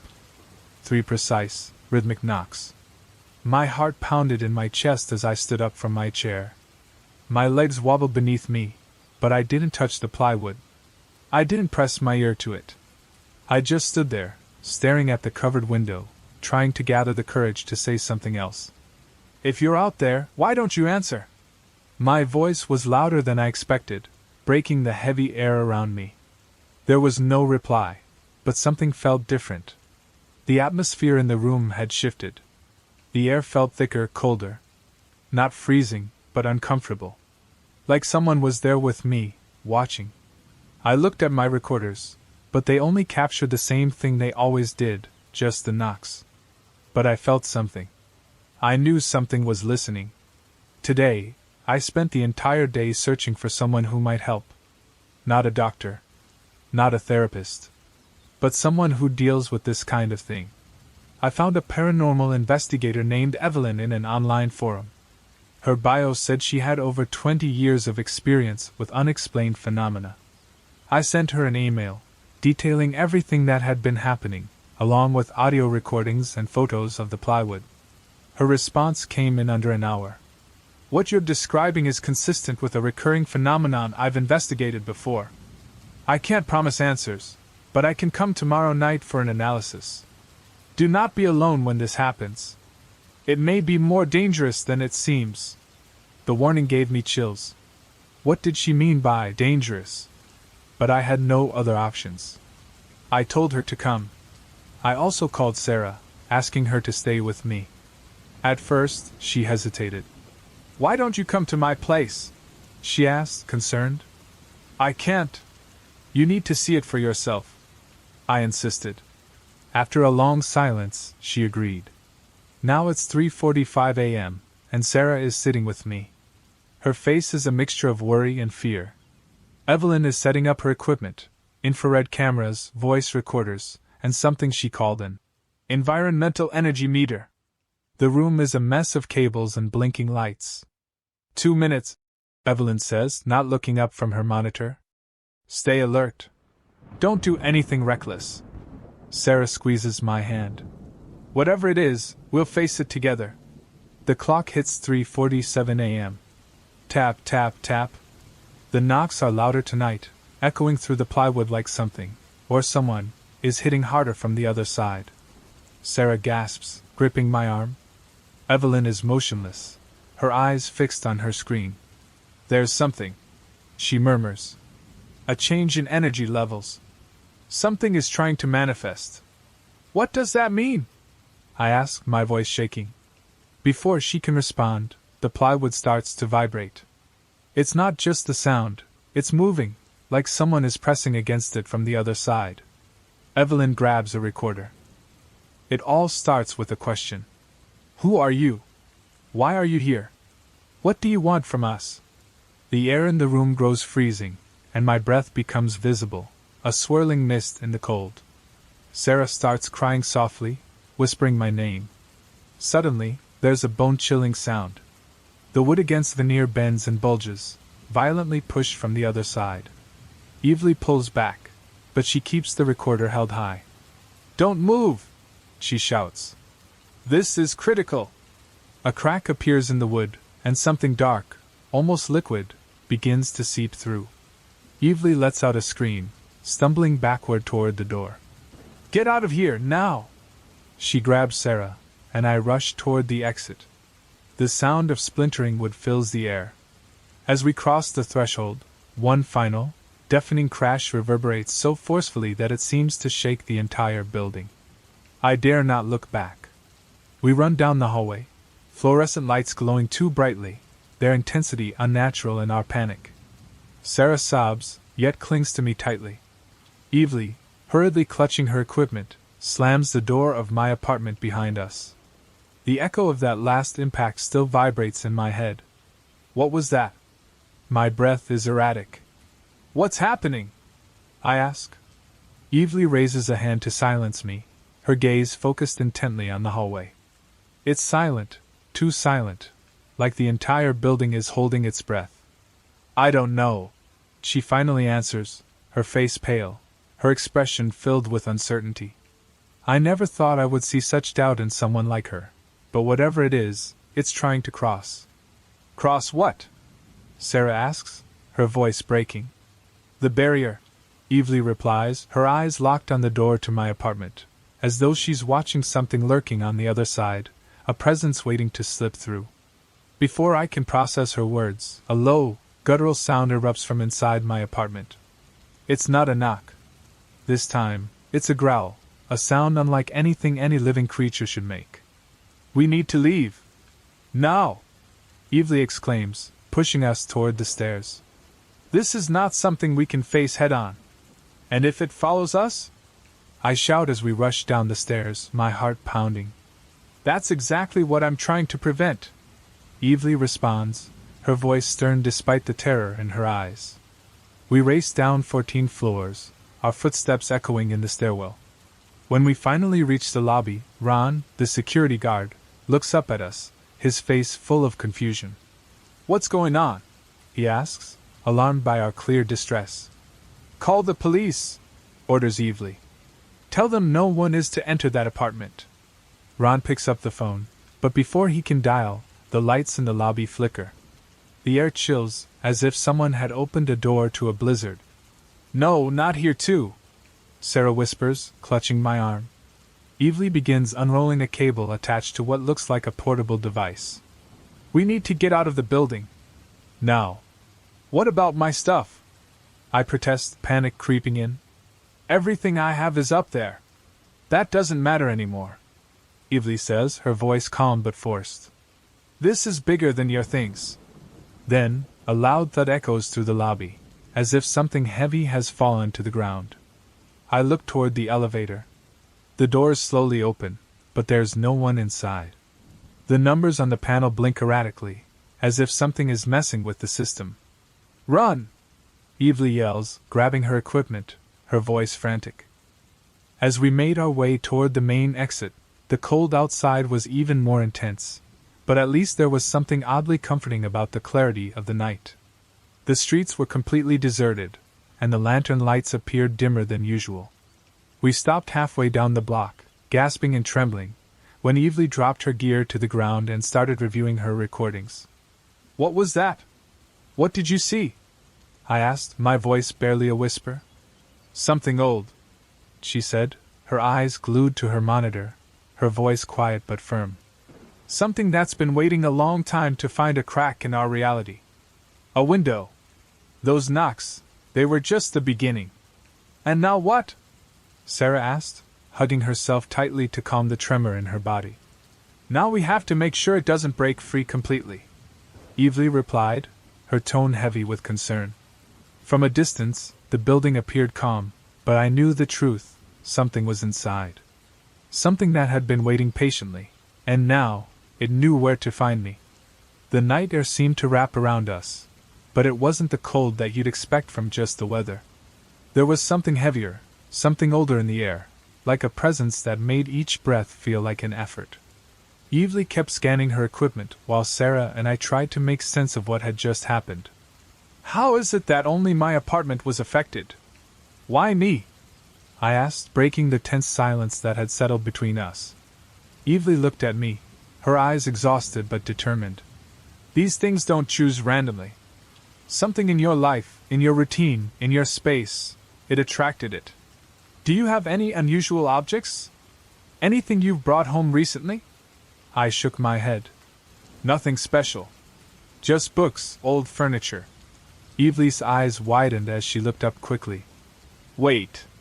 About a month ago, I bought a mirror at an antique market. It's large, ornate, looked old, and I thought it would fit perfectly with the style of my living room. Where is it now? Evely asked urgently. In the wall, right across from the window where the knocks started. Evely sighed deeply, muttering to herself as she rummaged through her backpack. Finally, she pulled out a notebook full of notes and sketches, pointing to a specific symbol. The mirror could be the link, she explained. Some old objects can act as portals, especially if they've absorbed energy or stories over time. If that mirror has been in the wrong place before it came to you. What do we do then? Sarah asked, her voice on the edge of panic. Do we destroy it? We can't just destroy it like that, Evely said, closing her notebook with a snap. If we break it without sealing the connection first, We might release whatever is trapped inside. Trapped? I asked, my heart racing. You mean it hasn't crossed over completely yet? Evely shook her head. Not yet. But it's trying. Every knock, every attempt to interact with you, it's bringing it closer. Then how do we stop it? I asked, my voice shaking. Evely sighed again and pulled out a small jar filled with what looked like black salt. We need to seal the portal. I'll need to get into your apartment and trace a protection circle around the mirror, but it's risky. Every minute the portal stays open increases the chance that something stronger could cross through. We can't go back in there. Sarah almost screamed. This is insane. We have no choice, Evely said firmly, her voice leaving no room for argument. If we leave it open, not only will you be in danger, but everyone in this building, and maybe more. We exchanged a long, silent look, a mixture of terror and resignation in our eyes. Finally, I nodded, barely audible. Okay. Let's do it. Entering the building felt like stepping into another world. The air was heavy, and every shadow seemed to move at the edge of our vision. Ron, the security guard, stopped us at the entrance. You're really going up there again? He asked, his face pale. Since you left, I've heard things on the upper floors, knocks, footsteps. But the cameras show nothing. Don't worry, Evely reassured him, her voice confident, though it didn't fully convince me. We know what we're doing. I'm not sure Ron believed us, but he let us pass. Riding the elevator up the 14 floors was agonizing. Each number that lit up seemed to take longer than the last. When we finally arrived, the hallway was eerily silent, save for a faint hum that seemed to come from my apartment. Evely pulled out a piece of white chalk and began drawing symbols on the floor in front of the door. This should keep it contained while we work inside, she explained. And if it doesn't work? Sarah asked. Then we improvise, Evely replied, not pausing in her task. We carefully opened the door. The apartment was darker than it should have been, as if the light itself was being consumed by something invisible. Let's go straight to the mirror, Evely whispered, her voice barely audible. The mirror hung in its usual spot, but something in its surface had changed.